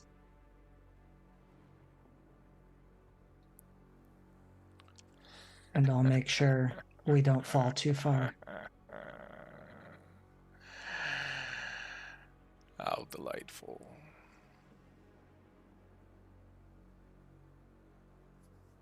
Do you open the door? Lillian, you find yourself suddenly walking down this corridor, and you turn around and your friends are not there. And when you turn back the other way, sort of wondering, exactly what's going on, what happened, you see that at the end of the corridor now is a blue door. You also notice that you are currently holding a big brass key in your hand. You're alone in the corridor.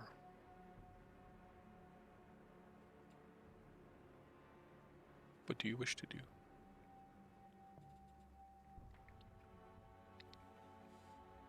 She's kind of staring at the door because she's recognizing the door and the key. And she has a moment of looking back over her shoulder, but she's been here before, and she went through the door, and she came out of the door. So she's going to go over to the door. She's going to look through the keyhole first. As you bend down towards the key lock, you notice something just above the handle of the door. There is a seraphic symbol engraved in the door, and you recognize it as something you've heard before. It says, "Those who cannot see cannot judge." You pause, taking this as perhaps a warning that if you don't look through the keyhole, if you don't see what's on the other side, perhaps it's not real. Perhaps it doesn't exist. Perhaps it cannot affect you.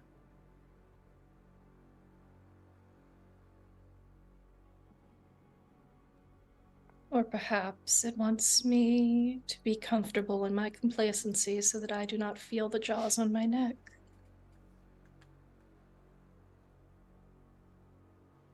And she puts the key in the keyhole and turns it. And then just takes a deep breath and turns the doorknob and opens it, like she did all those years ago. The door opens, and you enter into a large hall. At the center of this hall is a man that you recognize. He is a tall, fairly handsome, broadly built man with a bald head, a longish beard that in the bright light is so dark that it appears almost blue in streaks. He has a workbench in front of him, and he's got different tools that he's busy cleaning and putting away. As you walk into the room, you notice arranged around the hall on the walls are the bodies of several women.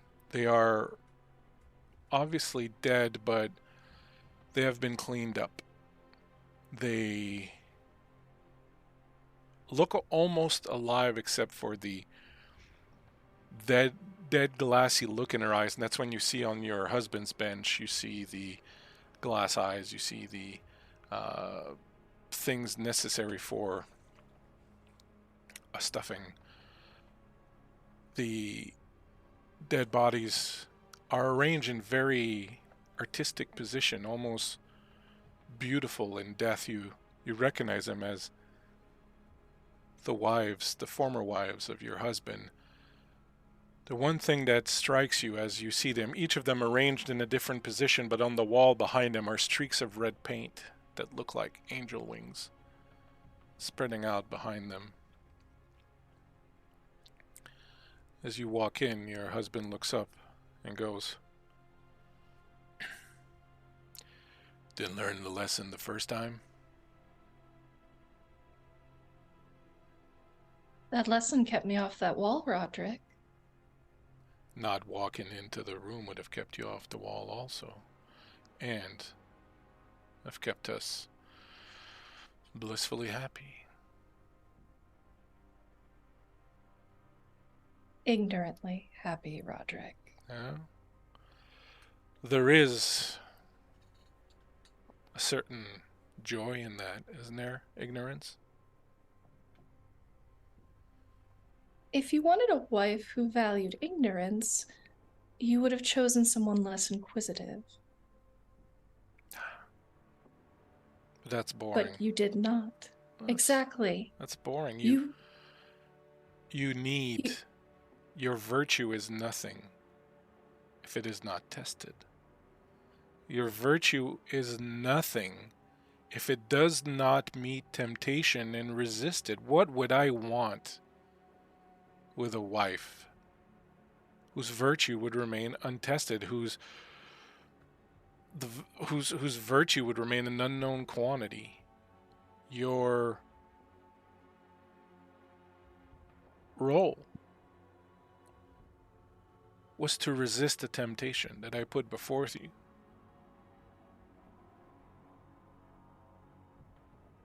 My role.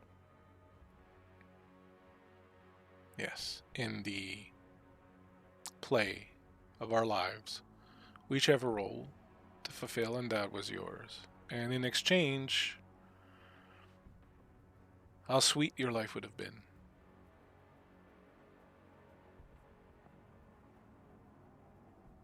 What do you think of them? What do you think of my angels?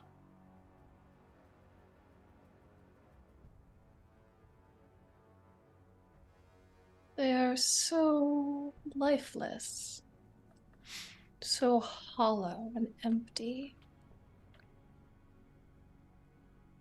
And you robbed are not? Of that spark. And I assume you believe you have that spark still. I believe that all those living have that spark. It's the spark of life. What have you done with it? I've studied. I've learned. I've seen things I would not have seen otherwise. I've grieved things I would not have grieved otherwise.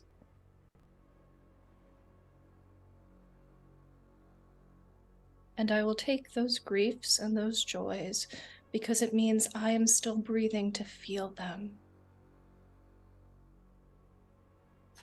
And you are one to talk of judgments and temptations when all I see in this room is your own failure to resist temptation. Every wife has found you wanting and lacking. And you have proven that each time you smeared them on the wall.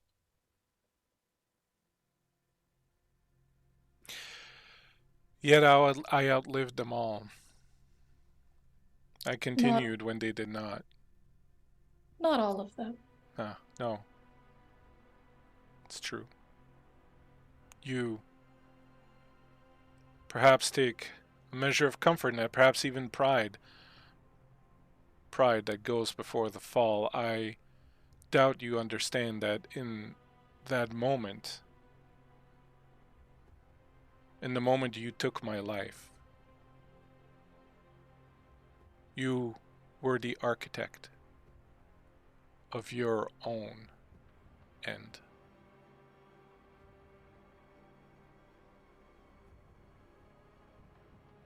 Where is that end, Roderick? It certainly wasn't with you.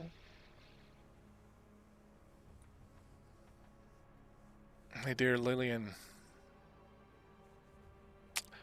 curiosity is a sin, you know this. From Eve to Pandora, you've been warned so often. Yet you persist. The fruit from the tree of knowledge is not meant to be savored frivolously. One must sacrifice so much to even deserve a sup from the cup.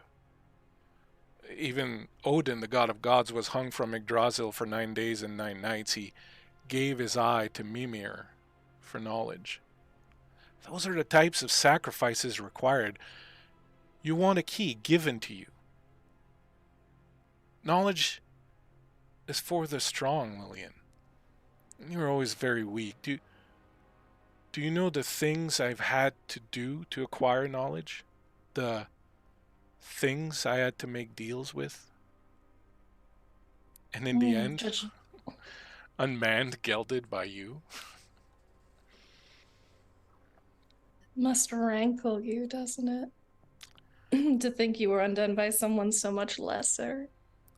The thing you don't seem to understand with those stories you've cited to me is that the curiosity was in response to knowledge withheld. But even withheld knowledge contains danger, Lillian. It can destroy. When you killed me, you set in motion the events that are going to lead to your inevitable destruction. Perhaps you won't die, but you certainly will wish you could. When you killed me, you saved one who had tricked me. He had come to me professing to being born of angels. But this one was not born of angels. He was of the other place, and he served another master. He was sent to collect a debt that I was hoping to continue avoid paying by offering you in my stead to buy myself more time. In killing me, you freed the very agent of your destruction, a demon spawn, a creature of lies and deceit. Tell me, sweet Lillian, tell me you did not let him worm his way into your womb.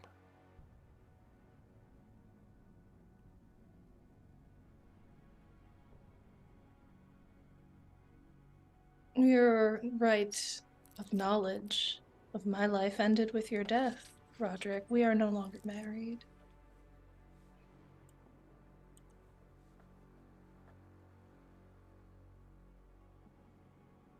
Makes you curious, doesn't it? I am beyond curiosity now. How boring. I am curious about one thing. Curious about what you'll do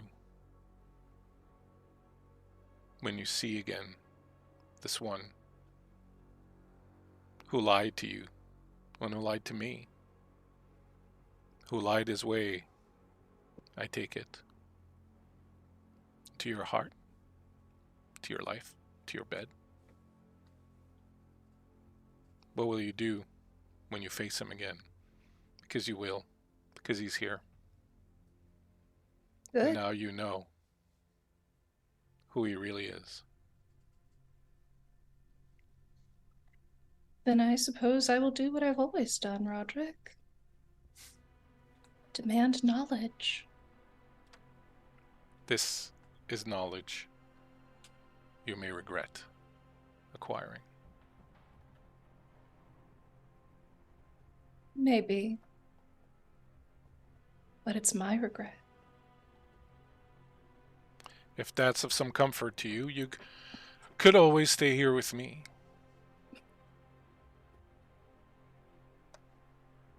Because you offer me so much here. I offer you safe harbor from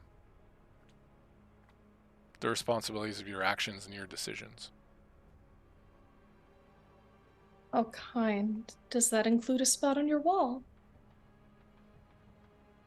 I have one picked out just for you.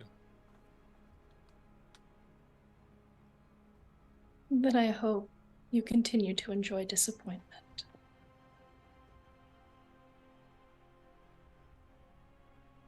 Where I am now, disappointment is but a paltry memory of something that was rather quite enjoyable.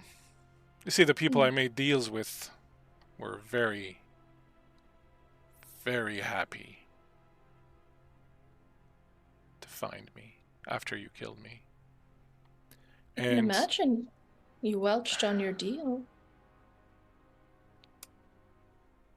The best thing about these people, the best thing about these creatures, is that there is always a new deal to be made, and they do so enjoy it when these deals are made by creatures as desperate as I am for payback.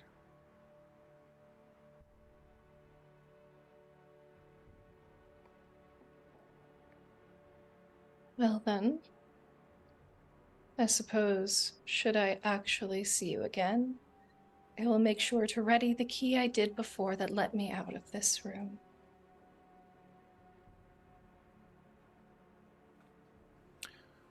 A key is a false hope. A key makes you believe that something will be unlocked and something grand found behind it, but oftentimes the key only leads to ghastly discoveries about other people, often about yourself. You may find that what is behind the next door may be even less enjoyable than what you found behind this one.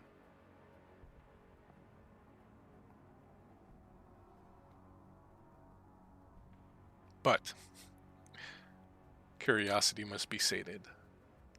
And so, Lillian, in the long line of women who have brought pain and destruction, all manner of dark things to the world around them because of their curiosity, he turns and he gestures towards the door. Lillian will go to the door and she pauses for a moment with her hand on the knob and she says, "Yes, the women who brought destruction from curiosity, and the men who aided them by keeping them in the dark."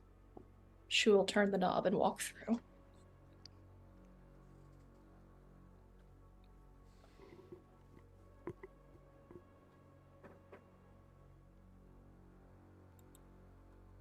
Emrys.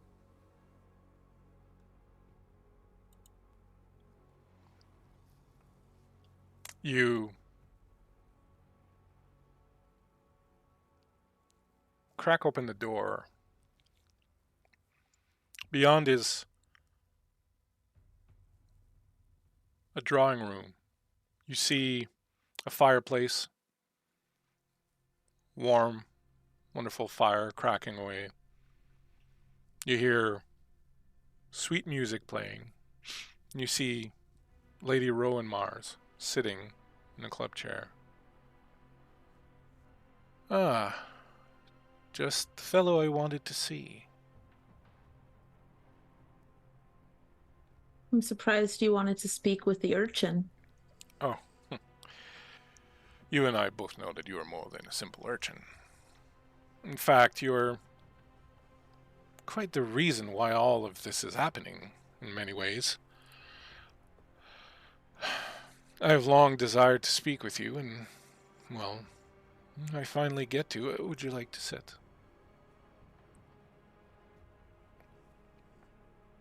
I'll go and I'll sit in the chair.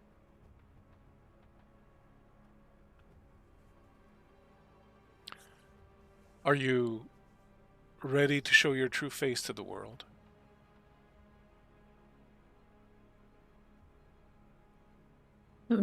What face would that be? Oh, that's the question, isn't it? You are, of course, aware that you are special. You have a special parentage. I gathered. I would hope so. I would like to apologize. You were not meant to be sent to Australia. Mr. Gradgrind had a very specific task, and one of them was to find those like you who were blessed, and to bring them to me. And unfortunately, somehow mucked it up. It's the problem with humans, isn't it? Unreliable at best, yet deserving of pity much more than of scorn. You should not have been sent there, and I apologize for that. But you're here now, where you should be. A simple mistake on his part, I'm sure, that robbed me of my childhood. And we can punish him however you wish.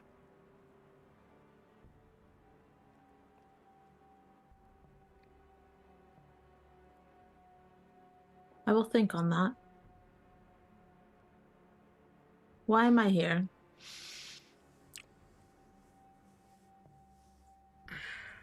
There's something happening in the world. There's a great change coming. I want you to return to your family. I want you to join us. I want you to come and be with us, where you should be, where you deserve to be, where you're meant to be.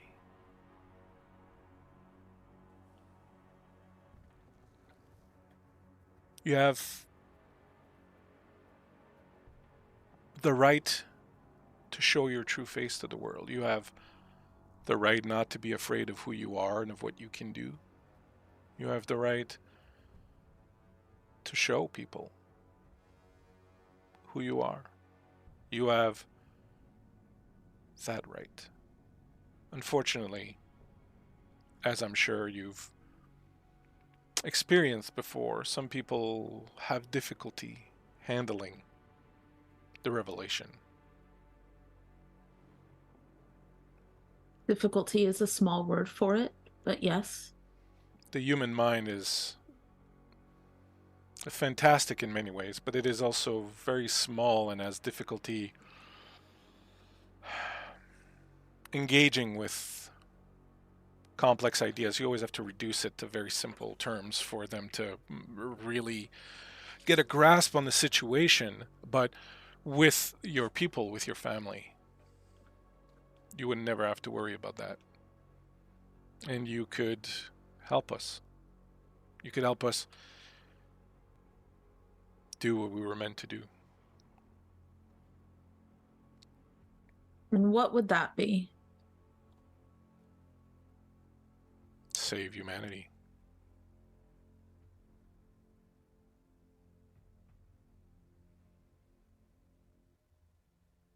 You seem confused.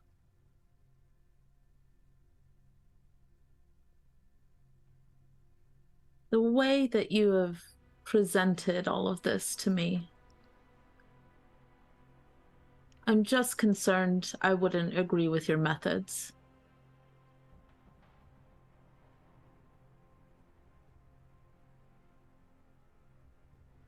The methods that we use are the methods that we have. We use the tools that are most efficient. It is not an easy thing to kill angels. It is very, very difficult. But it must be done. It must be done because humans, whatever their failings, whatever their smallness, are the ones chosen by God to inhabit this place. And that must be protected. See, the angels have ever been jealous of humanity, of their free will, and, well, they hate humans. They wish to destroy that which they hate and fear most. They're the ones sowing war, destruction, hunger, violence, pestilence across this land. They make babies weep. They make mothers cry. They make fathers shame themselves and degrade themselves. Someone has to stand up to them. Someone has to fulfill God's original version or vision of paradise here in Albion for humanity. And that is what we do. We make the sacrifice necessary to protect humanity. You say we. You mean others that are both angel and human? Those who are both. The angels themselves, of course, can't be trusted with this, and thankfully there are only a few left now. The work is almost done, but there's still quite a bit of it to do. But unfortunately, yes. How long have you known about me? For quite some time, since before you unfortunately had to leave these shores in that clerical error.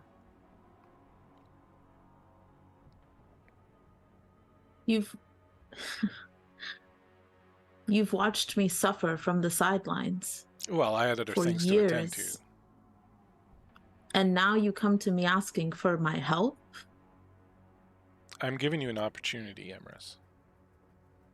You have something I need, and rather than just take it from you, because I love you, I want to ask for it, and I want you to give it to me willingly, and in exchange, I will provide you with that which you wish most to have, which is your family.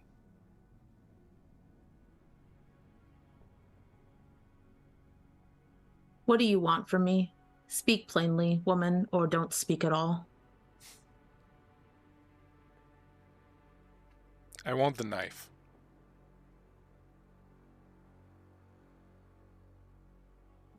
There are very few weapons that can do what needs to be done when angels are concerned, and well, I neither have the time nor the inclination to have another one made at this particular juncture, and unfortunately, I lost it recently, and I have it on some authority that you are the one who has it, or one of your friends, if you don't carry it yourself. Another minor mistake, of course. Things happen. The human side makes us susceptible to things like that. I don't hold it against you. I don't either. And if I say no? If you say no, oh, please, don't think I will kill your friends. My entire goal is to protect humanity. I won't kill them. How gracious of you. Your father, however. Your father I will kill. Because your father is not human. And while he is not angel filth,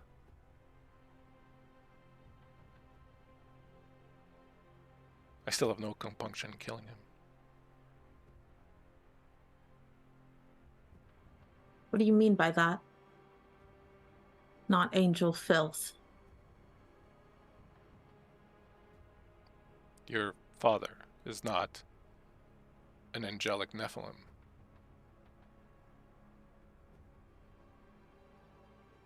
Did you not know this? Did you think that you were part angel? Oh my. Oh my. Well.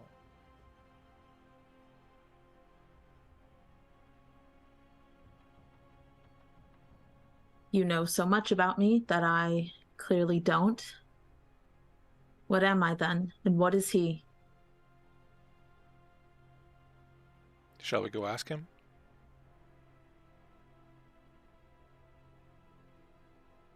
Lead the way. She stands up. If you don't have the knife, who does?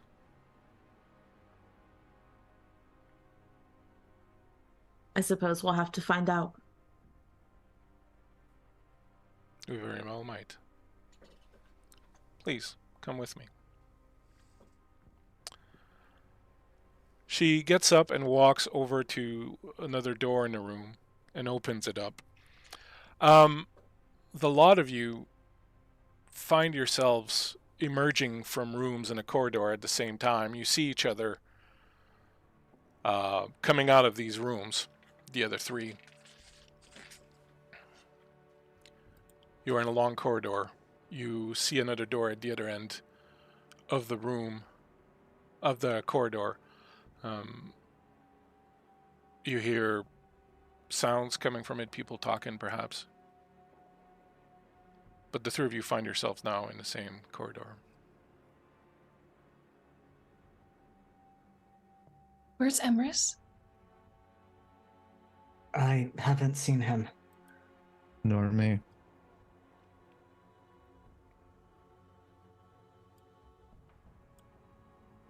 Are you both all right? I just had a little reunion with my late husband, but all things considered, I could be worse. Yeah, I think we may have all had reunions. But we should find Emrys. We should push forward. I agree.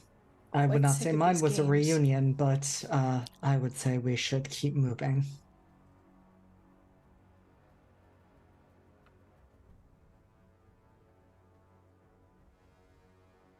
Voices are my best guess. Which way? Towards the sounds, I would imagine. All right. Marquesse will just march on. You head towards the door. You open the door, and when you do, you see on the other side what appears to be a giant cavernous room, almost a temple of sorts, way bigger than it has any right to be. You saw the house from the outside. There's no way that this place would fit in that house. It looks like some sort of ancient temple of some sort, perhaps. You notice at the other end, and you can take a look at the map if you wish. You notice Oh. This is a delightful looking room. at the other end of the room there is a raised platform with a kind of throne built into it. You see a figure sitting on the throne, head down, who looks like they're tied to this throne. There are several figures emerging from the stone around it, as you can see. All of them have blindfolds on. All of them looking down at the figure that is on the throne, and behind the figure on the throne is another figure that seems to be emerging from the stonework. It has not completely emerged yet. It is still partially embedded in it, but there is this strange faceless alien-looking creature that is partially emanating out of this rock. The room is very warm. There is a smell of old blood that permeates the entire place. As you come in, at the other end of the room, a door opens, and you see Lady Mars and Emrys walk into the room. You do notice that here and there in the shadows are a couple of shadowy, faceless men with bowler hats. Right on cue. Marquesse, pleasure to see you again. I trust things were not too difficult. Lady Mars, I always forget how beautiful you are until I am in your presence. Always such a flatterer, Marquesse. It's one of the things I enjoyed about you. You didn't have to come to this, lady. Come to what? It's not coming to anything. Whatever this is. I'm not going to hurt you, if that's what you're wondering. I would just like for you to let the boy go. Well, Emrys is free to do whatever Emrys wants to do. You can go to them, boy, Emrys? if you wish.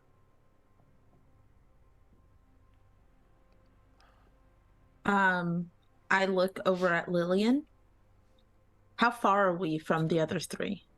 Not terribly far, like, maybe 60, 70 feet, something like that. Like, not terribly far. Okay. I will say very quietly to Lady Mars, you know who my mother is? I assume some harlot or something of the sort? Not quite. Oh, well. That's the kind of woman your father usually preferred, as far as I know.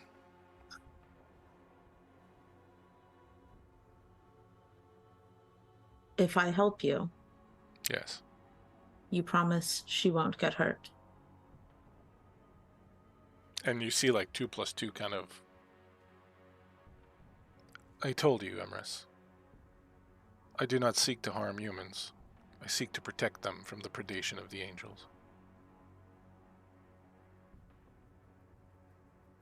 I will just call out to the rest of the group. I'm okay where I am. What's she sorry. been saying to you?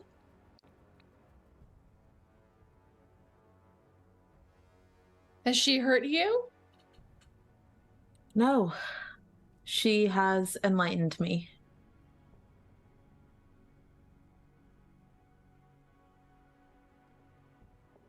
I'd be wary of anything she would call enlightenment, Emrys.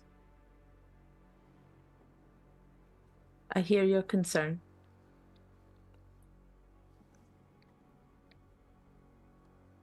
And I will turn back to Lady Mars. Lady Mars, what is this place? As you ask this question, you hear behind you doors opening, and you hear the sound of someone struggling. And just as you ask this question, you look over and you see 2 men in bowler hats, their faces in shadows, hauling York between them, one of them holding the case.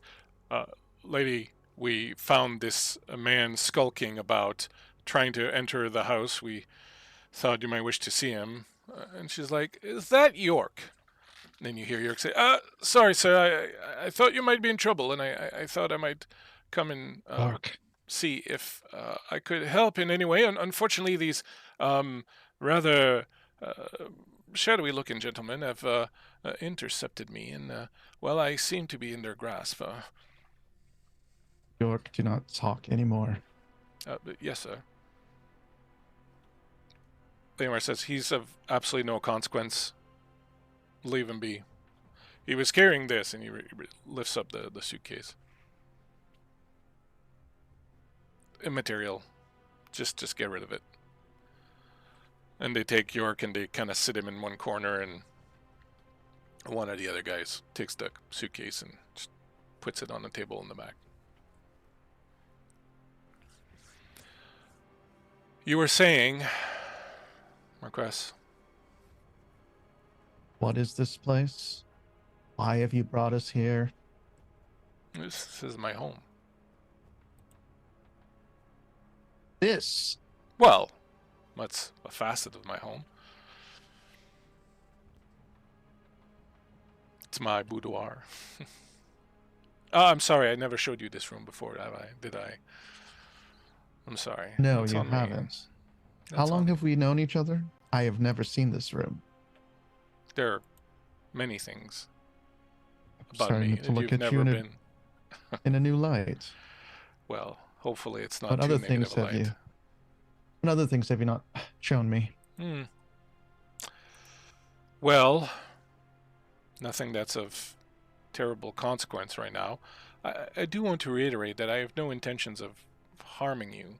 However, I believe young Emrys here has some questions for our other guest. And she'll motion to the figure that's tied to the throne.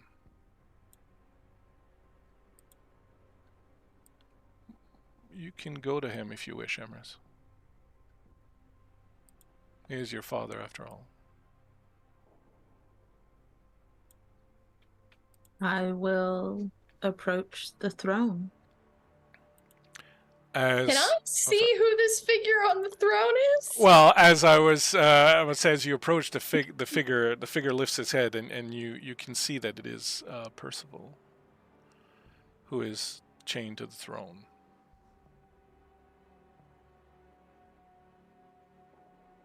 But damn it, Percival, how is this helping? I think actually at that, not Jekyll, probably not Jekyll, given what you're seeing and hearing from him, calls out, "Hey, Emrys, we still have the same deal as before?"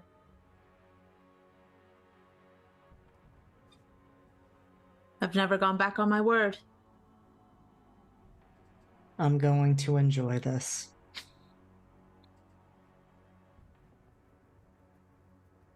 I will keep approaching. Marquesse, what deal are they referring to? I know not of any deal. He will look over to York, and then his eyes will go towards the case. And York's like, Lillian's gonna book it towards Percival. So is Jekyll. all right, so here we go. Here we go. So Yeah. you start running towards Percival. Percival is looking at you, Emrys, and you can tell that he doesn't really recognize you. Like he's kind of wondering a little bit, like who's this person that's kind of coming towards him. You start booking. Lillian starts booking towards there, and so does Hyde.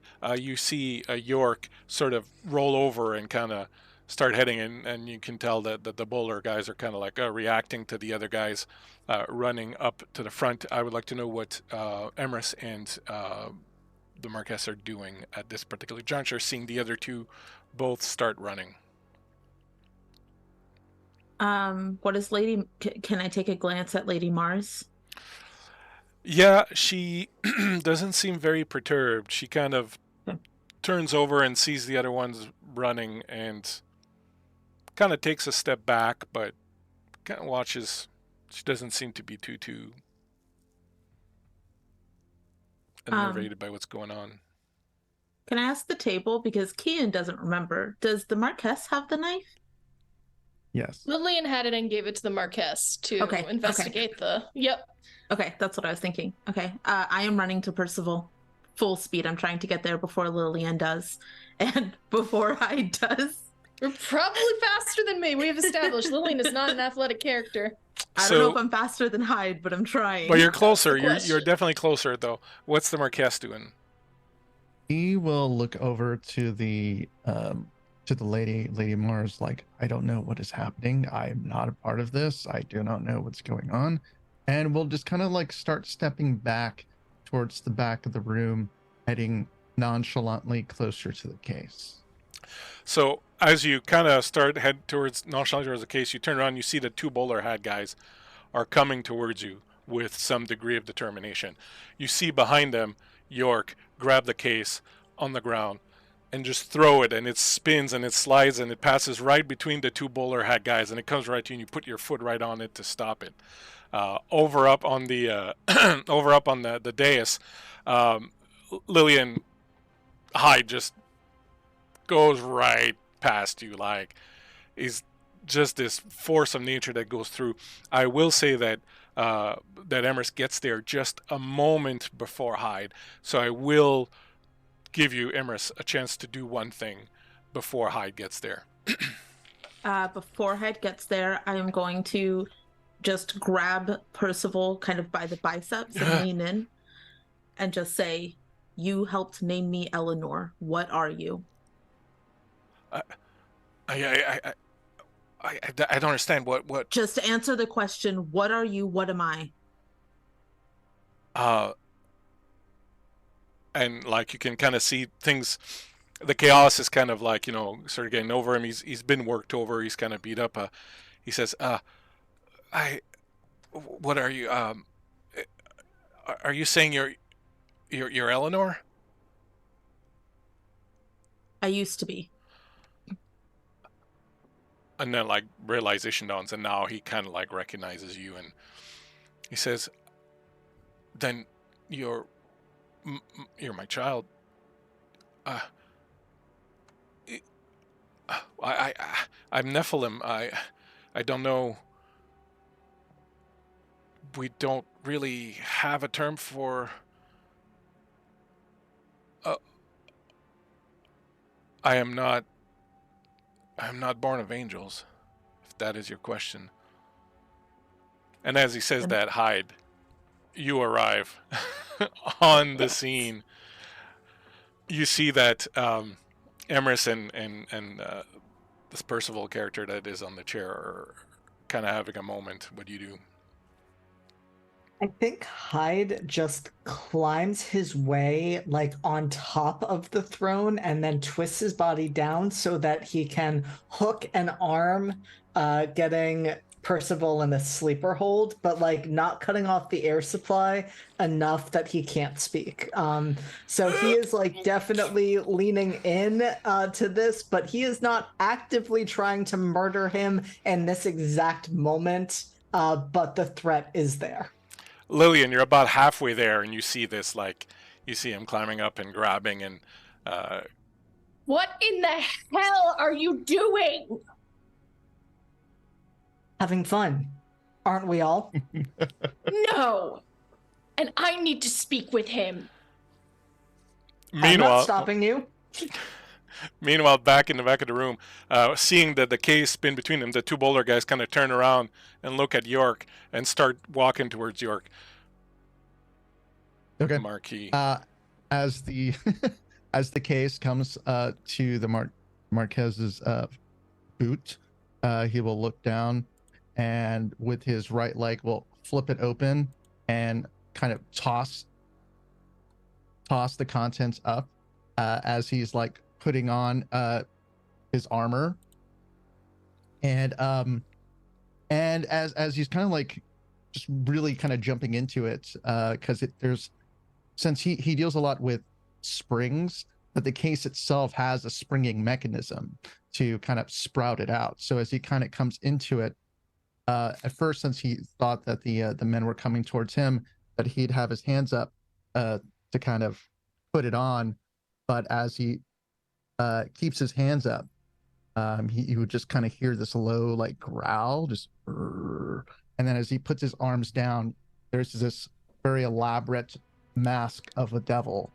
as he puts his hands down, and it's just like, and we'll kind of just look at the two bowler goons, and in between look over to York in between him, and give a little grin, and then begin the attack. We'll attack the goons from behind, and we'll literally just kind of go grab both their heads and try to smash them together from behind. So you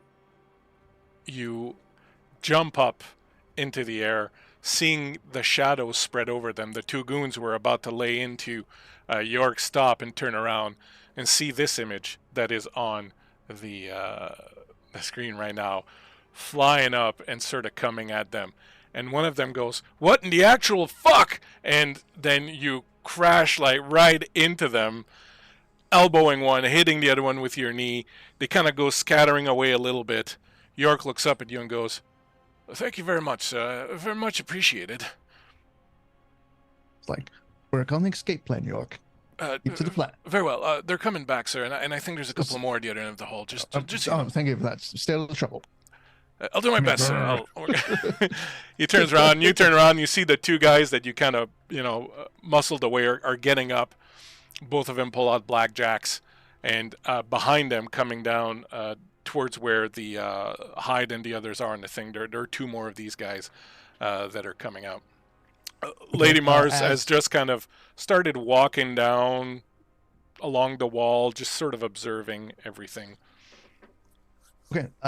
As he's just going to turn around in like a flourish, and he is going to use the ability that the suit has to cause fear on the two that are closest to me. Just kind of like do a a big stance, like come at me, but very defiant and like daring you with this devil mask with red eyes staring straight into their souls. All right. The first one fails to roll any successes. The second one gets 2. So one of them, Caesar goes, "Oh, it's the devil himself!" And he like starts scrambling away, and the other one's like, "Get a hold of yourself! That's not the devil. There's just some guy in a cheap mask." And he comes over to sort of swing at you. Meanwhile, up front, Lillian, you arrive at the throne. So the 3 of you are there. Hyde is squeezing the throat of Percival. Lillian, you get there, and you are there also. Emrys, what do you all do? So we'll save Hyde for last, as Hyde is squeezing away. Lillian and Emrys, what would you like to do? I mean, Lillian is kind of leaning over Percival so that her body is kind of blocking him from view, so she can take out her dagger and start sawing through the ropes, and is just saying, "Tell me what happened to Eleanor. I trusted you with her care because you said you needed to make sure she understood what she was. Why did she end up in a penal colony, Percival? What the hell?"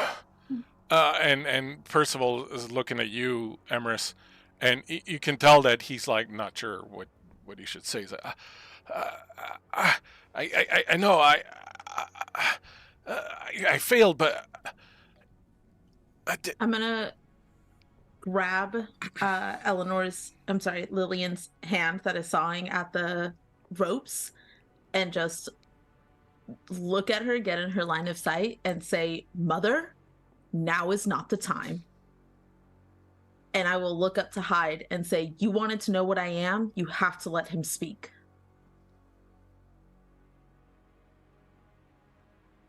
Lillian's just kind of frozen. It's just...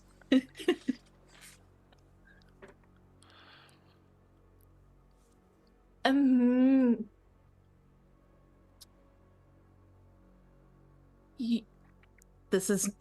we really don't have time to figure things out right now, okay? I need to know what I am. We have to figure out how to get out of here. I'm sure this is a beautiful family reunion, but I'd like to know what this thing is so I can figure out what I'm about to kill. I would like to know what the hell you are, but I'm assuming that could wait until we get out of this room. Sure. Does he need to keep squeezing so bad? I thought you were supposed to be stronger. You're an angel-like thing or something. I don't know. I don't know what any damn of it, these words Hyde, mean. just let him go. Let him speak. I'll let him Stay speak. up there if you want. I'm not going to let him go, but I'll let him speak, and I'll loosen my grip. Meanwhile, in the back of the church, Marquesse, there's a guy that's coming at you. He's got his blackjack, and he's swinging down at you. He is going to attempt to hit you. You may roll your fighting skill also. That close combat? Yeah. Physique close combat? Yeah.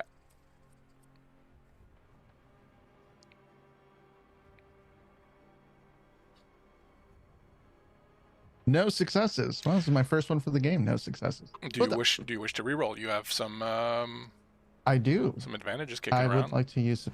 Yeah. Please go for it. All right. I got one success. All right. So this guy's coming at you. He swings. How do you want to handle him as he's coming at you with the blackjack? Coming at me with a blackjack. So what I'm going to do is, as he's swinging, I'm going to kind of go with it, kind of dodge to the left, and I'm going to attempt to kick him in the stomach. And as I kick him to the stomach, I'm going to use the springing motion for us to go Ooh. and to him just propulse him across the room. The people at the dais are too focused on what's going on to see this, but in the back, this guy has just charged a Marquesse and then just goes flying back with the sound of a spring, and he goes flying across the sort of church thing, and he crashes into everything. Marquesse, you sort of kip up and spring back up. You see him like, kind of knocked out. Your first hit had kind of endangered him a little bit. But as you look down towards the front, you can see 2 more of these guys are going, and they have Webley revolvers, and they're going towards the people on the dais. They're like halfway between you and the people on the dais. What would you like to do?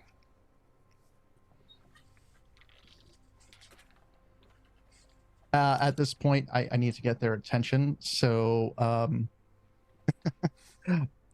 he will, the little spring in his step, he's going to just do another growl, and he will leap and starts heading towards the two and going to try to get at them first. And going to try something a little different. Going to try some do. He is not against using a revolver himself. Mm-hmm. But he is going to, at this point, he is going to jump up in the air, spring up, because they're obviously paying attention to the others. And when he comes down closer to them, he's instead going to pull out the blade and strike at one's legs, try to hamstring or cut their legs off. So do you jump between them and the people on the dais, or behind them? Yes. We'll jump in between them and then do a flourish with the sword. So yeah, so you land, you pull out the blade, Oh, you yeah. got the wings. Let's see if they are afraid of you. The first one got a success, so he's good. Another one's like, ah! Just starts screaming and kind of falls on his ass and starts trying to back away. And the other one's like, ugh, it dies anyways. And he levels his gun to fire at you, and that's when you come in and take a swing at him. Go ahead and make your close combat. Close combat. I'm going to use my last advantage on this one. There we go. One success. All right, awesome. So describe to me what happens as he levels his gun and goes at you, and you... As he levels his gun, as one runs away and the other one pulls out the gun, it literally will be, as he goes to fire, the blade goes to his leg and his gun just goes like that. It literally just, without hesitation, just... The gun goes up in the air and fires. Back up on the dais, the lot of you just kind of release him a little bit. He's like, I don't know what you want me to tell you. You're not going to be able to do anything to her. I'm gonna punch him. Hey, I'm still your father. Answer the fucking questions. What do you want from me? I want to know what we are. If we're not angels, what are we? If we're not Can I angels, punch him what do too? you think we are? I can't hold them off forever. We gotta go. I'm You hear gonna the grab gunshot, knife bang. from He wants to Lillian, talk. and Emrys. I'm gonna go and start like sawing off. I want to cut off like a strip of the tie downs Okay, and just like to have with me. no problems. You start cutting that off, and he's just like, he's looking at you. I'm sorry, Lillian. I Why lied to are your you husband. I lied to your husband about who I was because I needed to get access to him. Unfortunately, by the time you found me and saved me, I should have told you the truth, but Yes. Yes, you should have. I'm glad we're in agreement.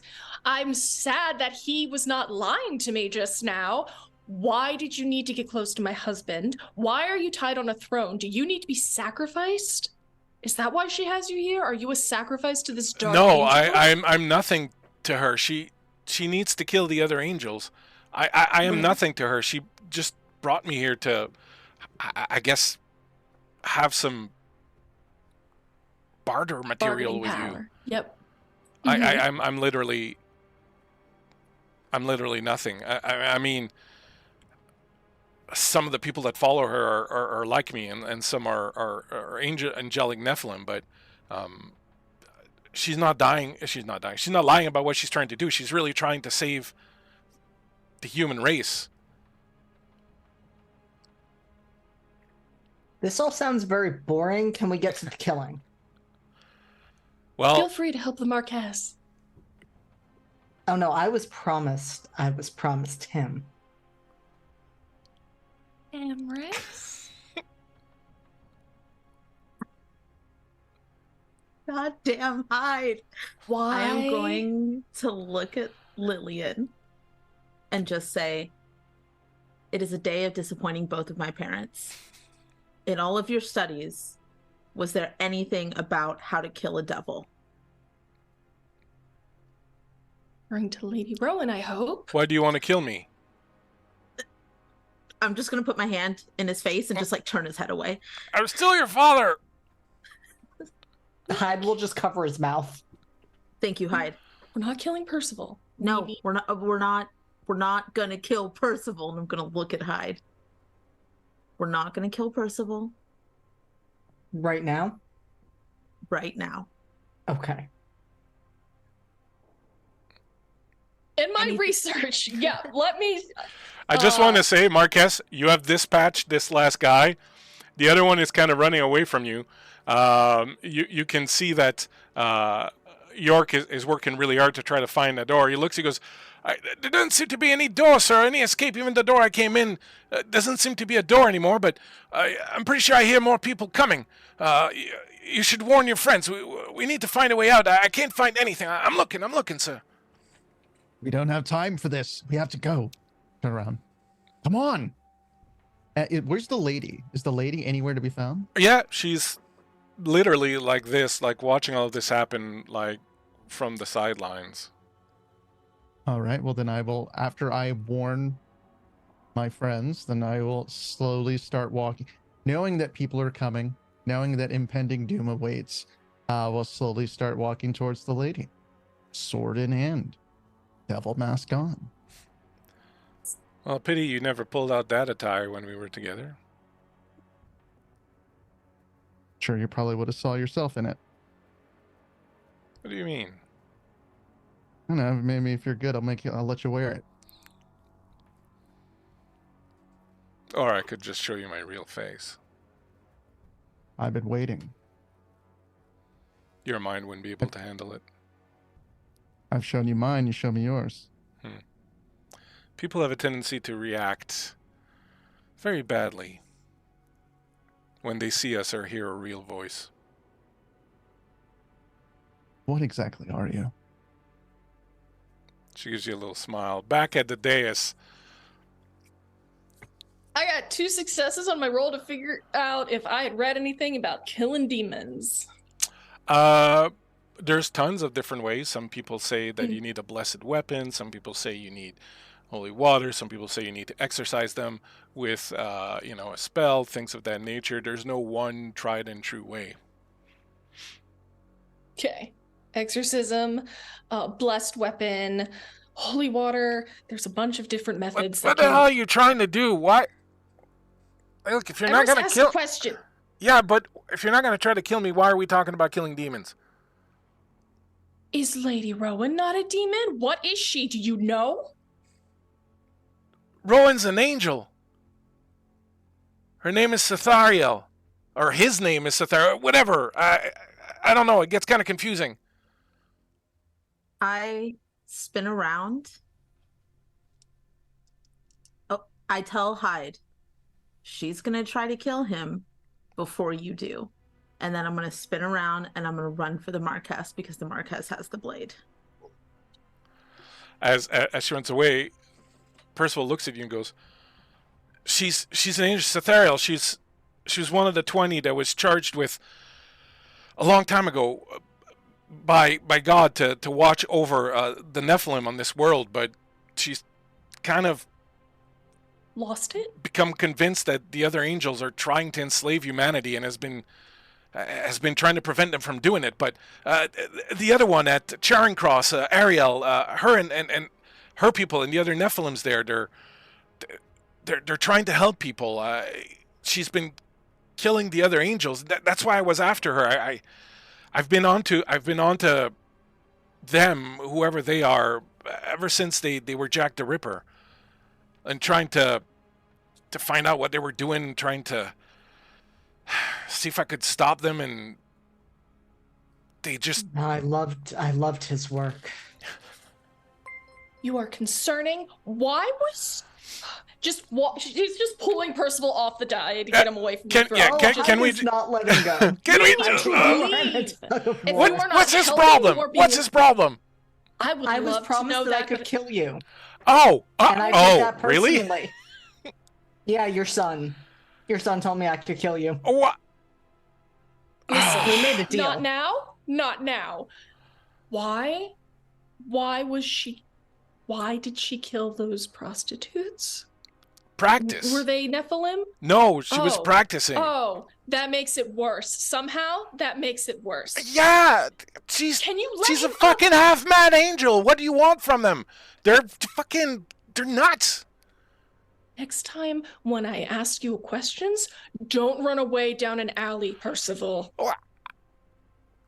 I just didn't think it was the time or place. Plus, you had this guy who was trying to kill me up there, and the other one was shooting at me. Look, we get a bad rap. Us demons, we get a bad rap, but like everybody else here is kind of the ones that are going really fucking nuts here. The angels and the humans, right? This is not a judgment-free zone, Percival. Everyone is being judged currently.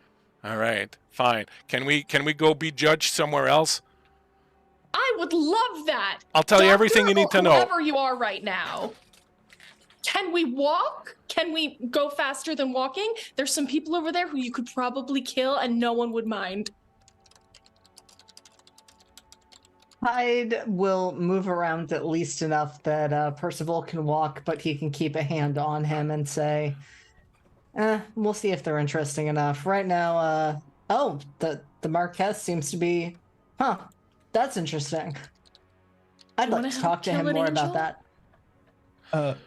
Marquesse is walking straight towards the angel of death or whatever and she is. And then Emrys is coming towards there also. So you'll get there a moment before Emrys does, Marquesse. All right. And as he is walking, he's going to have like the blade that he had out kind of close to his hip, and with his like cape and his full attire up, really trying to kind of obfuscate it as he's walking closer. And it is, I'm sure it looks rather just kind of walking like the devil, just kind of slithering his way closer to her. And well, I didn't think it would end like this, but it looks like we owe each other one last embrace. And then he whips down his cape, and he puts his hand with the blade behind his back, and he can hear that Emrys is coming. And so in one swift motion, he is going to toss Emrys the blade while he goes into, with his other hand, into his pouch, which has the ability to pull out something that's perfect for this situation. That may be able to distract the angel so Emrys can take his shot. So you threw the angel ripper blade to Emrys. That's the blade that you threw. Okay. Yes. So the blade goes, and she follows the blade with her eyes. She goes, "So you had that." As the blade sort of arcs over, and when she turns back to you, what do you have in your hand? I don't know what to have in my hand. I'm going through my patch. Like, God, I hope this works. You pulled out your snuff box. No. Well, that works. You open it up, blow in it as her face turns back to you, and all the snuff goes right into her face. And as she inhales some of it, and you can see it goes in her eyes and her nose and her mouth, and she just starts coughing. What is that?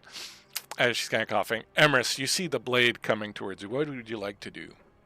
I am going to catch it, and I am going to try and slide in between, man, I'm putting myself right in the line of fire of the snuff box, but I'm going to try and slide in between the Marquesse and Lady Mars.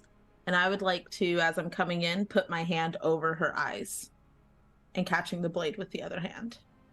And I'm going to try and stab her with it. Okay, so give me a agility roll. Physique plus agility. Let's see if you fumble or not. I'm so nervous. I got such a cool scene in my head. You need a 6. I have 1 6. All right, that's all you need. So give me your scene. I slide in and I slam my hands over her eyes and I push her down to the ground. And as I am standing over her, I'm going to spin the blade around and I'm going to stab it into her chest. And I'm going to say, "Those who cannot see cannot condemn," as I stab down into her. You stab down into her chest with the blade. What is what is Hyde doing?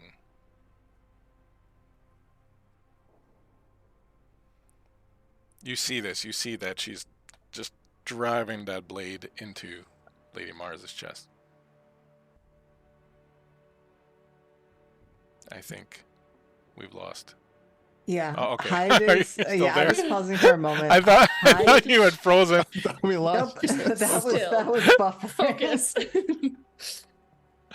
Hyde is delighted to see that violence from Emrys, but he's also reflecting on the fact that Emrys got what he asked for. He wanted to know who he was.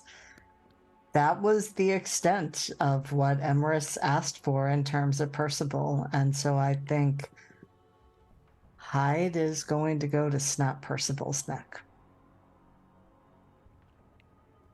Hey, quick question, Emrys. Yeah. Did you give my knife back before you went running? Because you took it to cut a piece of the rope off of Percival. Did you give that back to Lillian? Yeah, I would have, because that was not the Great. knife I cared. Well, I would have just kind of dropped it. That's Okay. not the knife I cared about. So you are running. Hyde is running at us. No, Hyde was still Hyde holding is on holding- to. Yeah, I haven't let go Oh. of Percival, so I'm just going to move to snap his neck. So I'm what going is to Lillian stab doing? you. So yeah. I'm So going to hold stab- on. So you're looking at. I'm sure you're looking at all that weirdness that's going on with the stabbing and the Marquesse and all that stuff there. So you're gonna give me a vigilance roll to see if you notice that something's about to happen. God. What is that? Okay. That's fine. That's fine.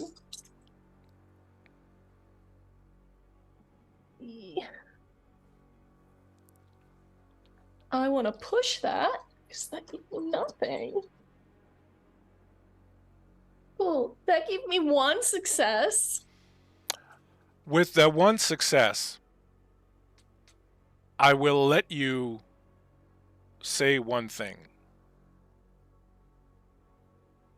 You notice something's about to happen. You don't know what. You just sense a shift in Hyde. And you can feel, a threat. You get to say not one word, like you can say like a sentence or something.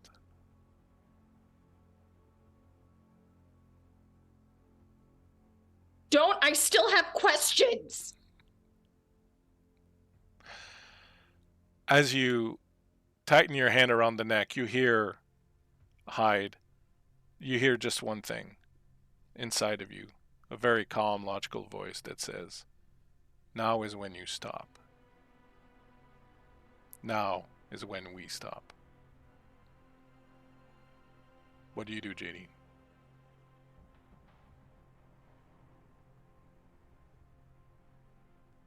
I think I would like to leave this up to the dice. And so I think I would like... I'm trying to think of like what role would be appropriate for this. Well, I think it has to be logic, because it's weak. It's your weakest thing, but it's a voice that's coming from logic. But is logic, as weak as logic is for you, is logic going to carry through? So I would say that it would be logic and I'll say learning.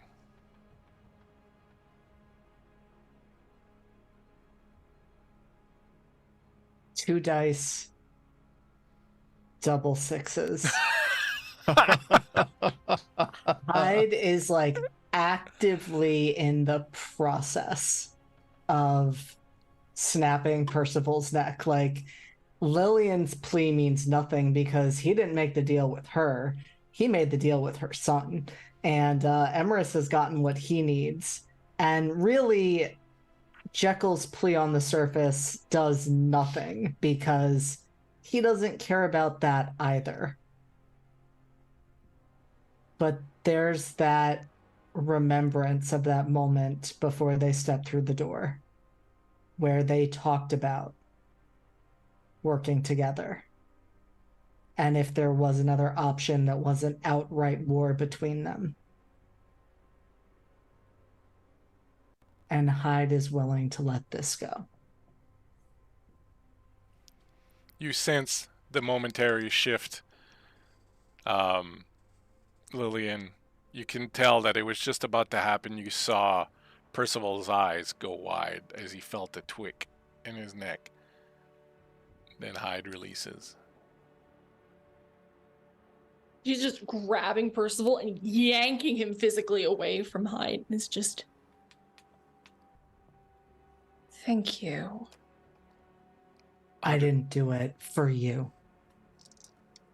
Fine. Lillian, think, how do we get out of here, Lillian? Percival is saying. How Well, do we we'll get need out to of here? We'll need to find a door since it has apparently vanished. And I think just out of desperation, Lillian is just going to speak in Enochian. Show me the door. I haven't forgotten everyone that's stabbing Lady Mars. All right, I'll get to you in a second. I will say this: go ahead and give me an empathy plus inspiration roll, Lillian. Do I add magic to that at all, or just straight up empathy inspiration? Yeah, add magic. Sweet.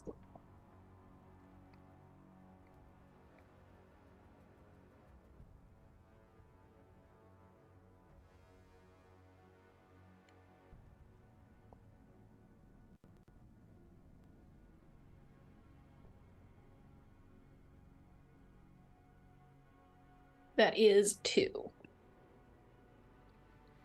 You think about something your husband said. If you don't look, it's not happening. You think about those statues behind you who all have the blindfolds on. You think about all the angels whose eyes have been removed. And in that moment you hear Emrys's voice say, "Those who can't see can't judge."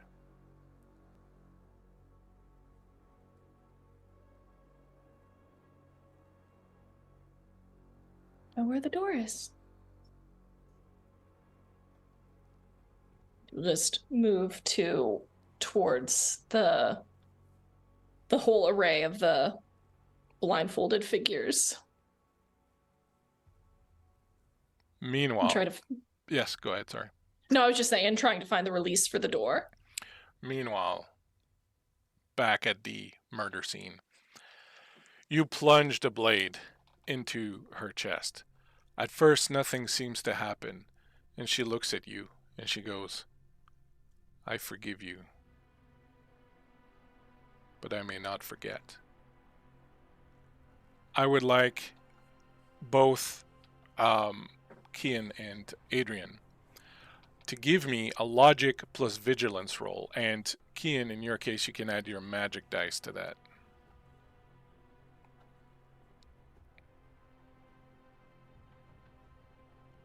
You need more than one success, by the way. This is a difficult roll. I have no successes. I could always try to push. If you want. Why not? Seems important. 1 success. Do we still have the There's still bits? one from the bits. I would like to take those. Bleak, do I need to re-roll all of my dice? You reroll everything that's not a 6 or a 1. Okay.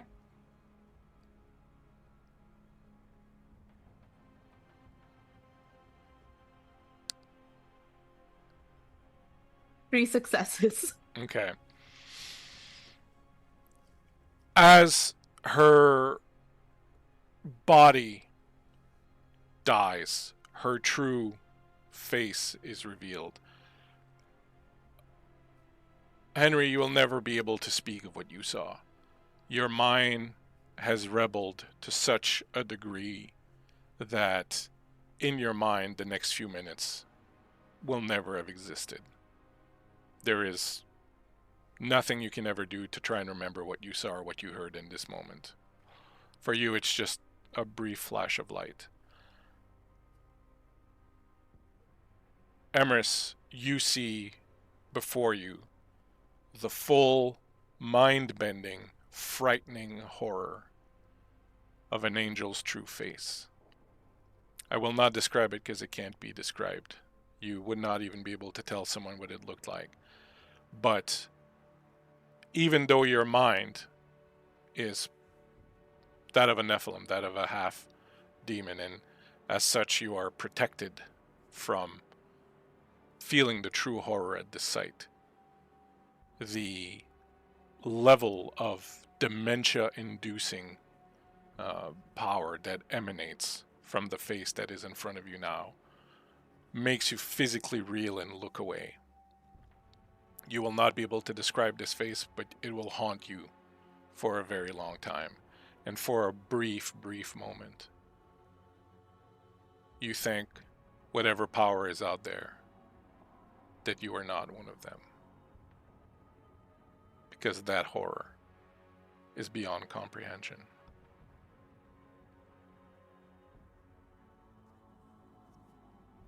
Lillian, as you run back towards the dais,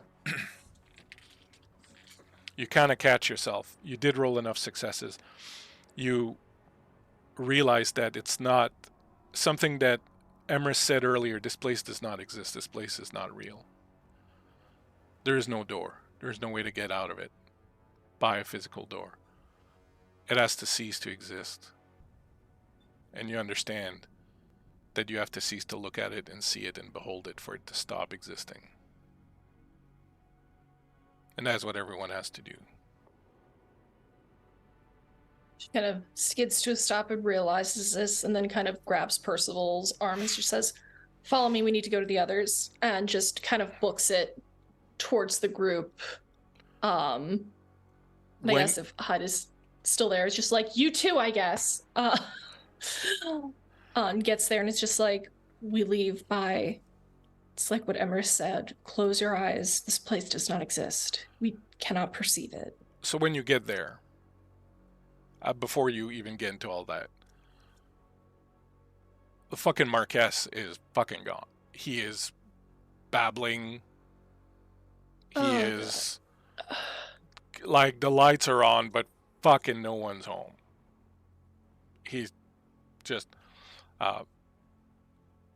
your son Emrys is also kind of looking away and sort of recalled from what they saw. On the ground, you see a scorched mark in the form of an angel, like wings spreading out. You see the blade, the angel ripper blade, on the ground there. There's no sign of Lady Rowan Mars anywhere. York arrives, apparently unfazed by everything he's just seen, and bends down.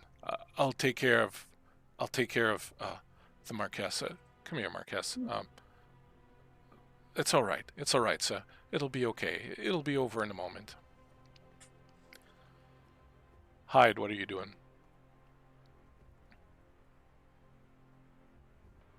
By the time Hyde joins the others, it is less Hyde and more Jekyll, taking into account what state the Marquesse is in, what state Emrys is in, and he looks to Lillian and says, "We have to convince ourselves that this place doesn't exist, that is what we are doing." It cannot be perceived. You close your eyes and just tell yourself it doesn't exist. It's a weird logic puzzle. Think of it that way, if that helps. And she just kind of kneels down next to Emrys and just wraps her arms around him and just says, "It's going to be okay. We're going to get out of here. You just need to close your eyes. I'm sorry you had to do this. It'll be okay. Just close your eyes and think that this place doesn't exist."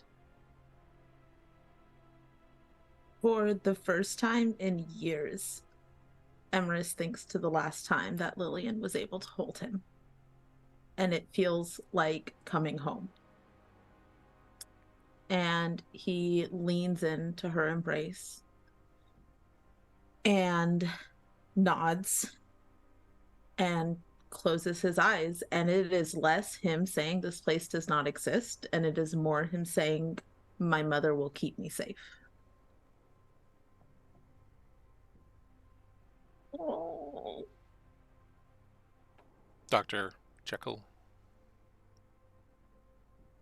Dr. Jekyll follows suit. It seems as though York has the Marquesse well in hand, and so he takes a deep breath and closes his eyes and is wary but not as afraid as he usually is of what he might see in himself when he goes into that darkness.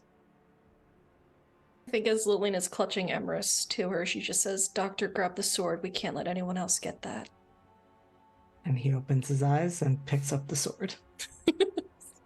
And Hyde definitely is intrigued by it. Mm-hmm. And Jekyll just mutters to not himself, but himself, "Now is not the time for that. You can play with it later." And next to you, York removes the Marquesse's mask. It hangs down by a little chain that's attached to the thing, and he reaches over and closes the Marquesse's eyes and says, There, sir. Just close your eyes. Just like on the morning after your second wedding. It will all be gone by the time you open them again."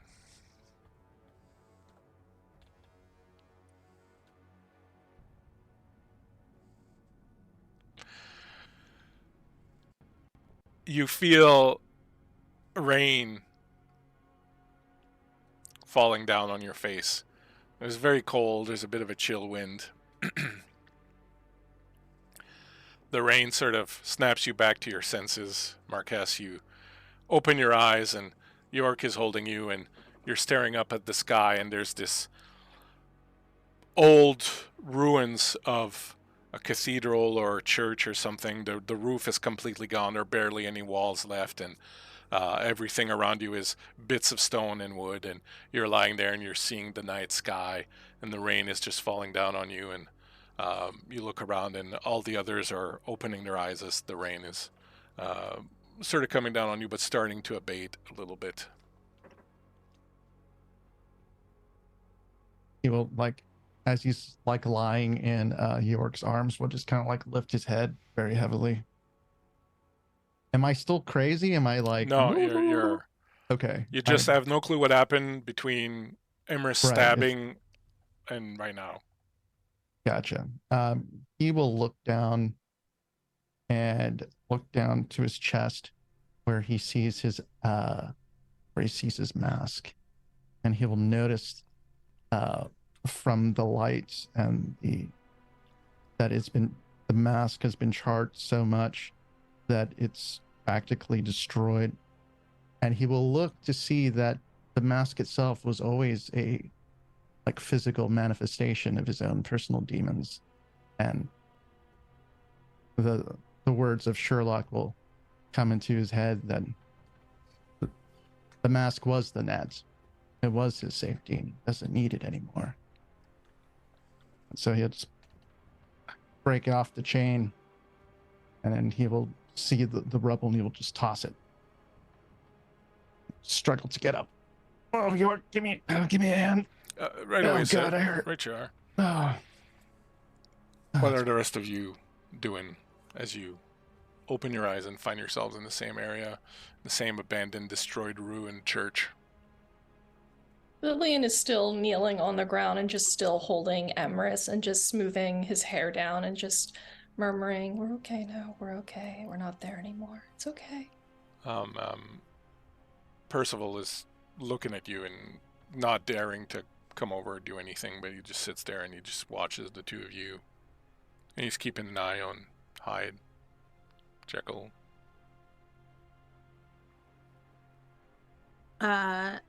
Emrys very quietly says, "I'm sorry that I told Hyde that he could kill Percival."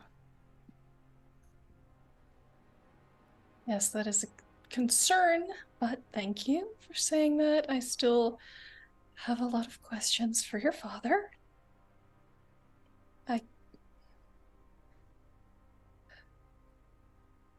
I can understand why you would have made such a deal, given things.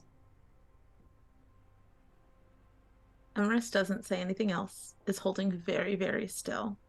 But he reaches up and he touches his face because he is thinking about Lady Mars' words about showing his true face. And after everything, and after killing an angel, he is not sure what his face looks like in this moment.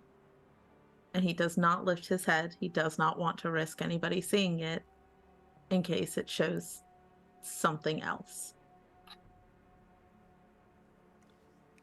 Dr. Jekyll, you feel a deep boredom inside of you, but what do you do?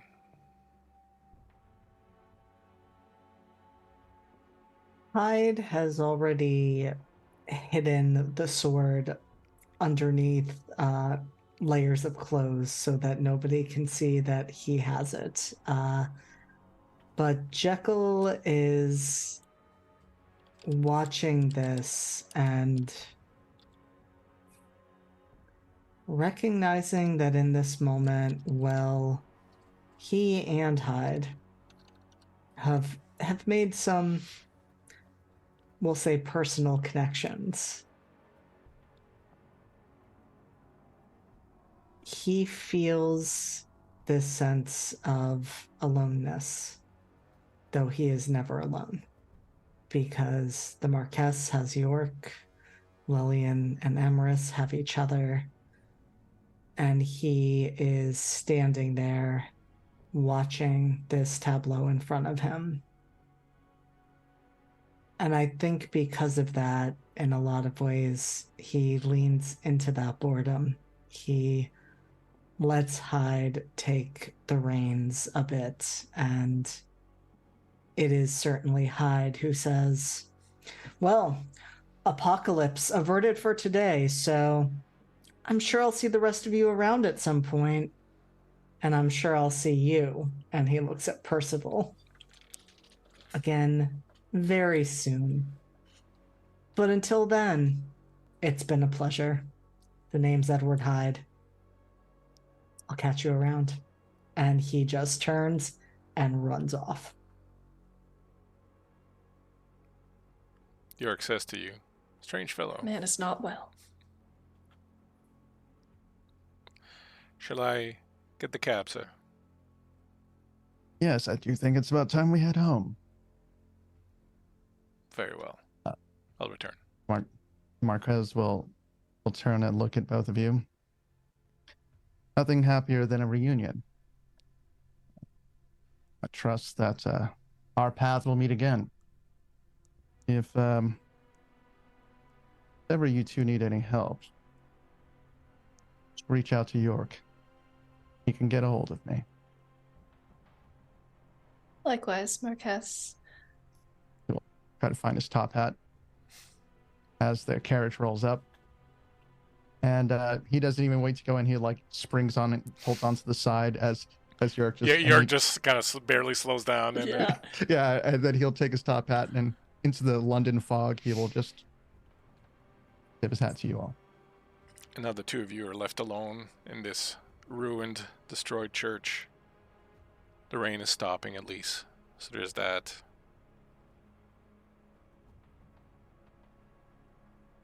What will you do? Yes. Can you look at me?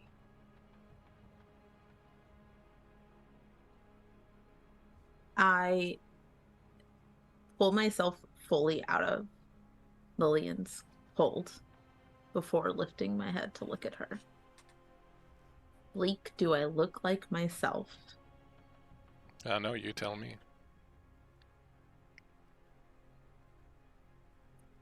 I think that there is a moment where Lillian sees sort of the last sort of shift as Emrys's face comes back to him.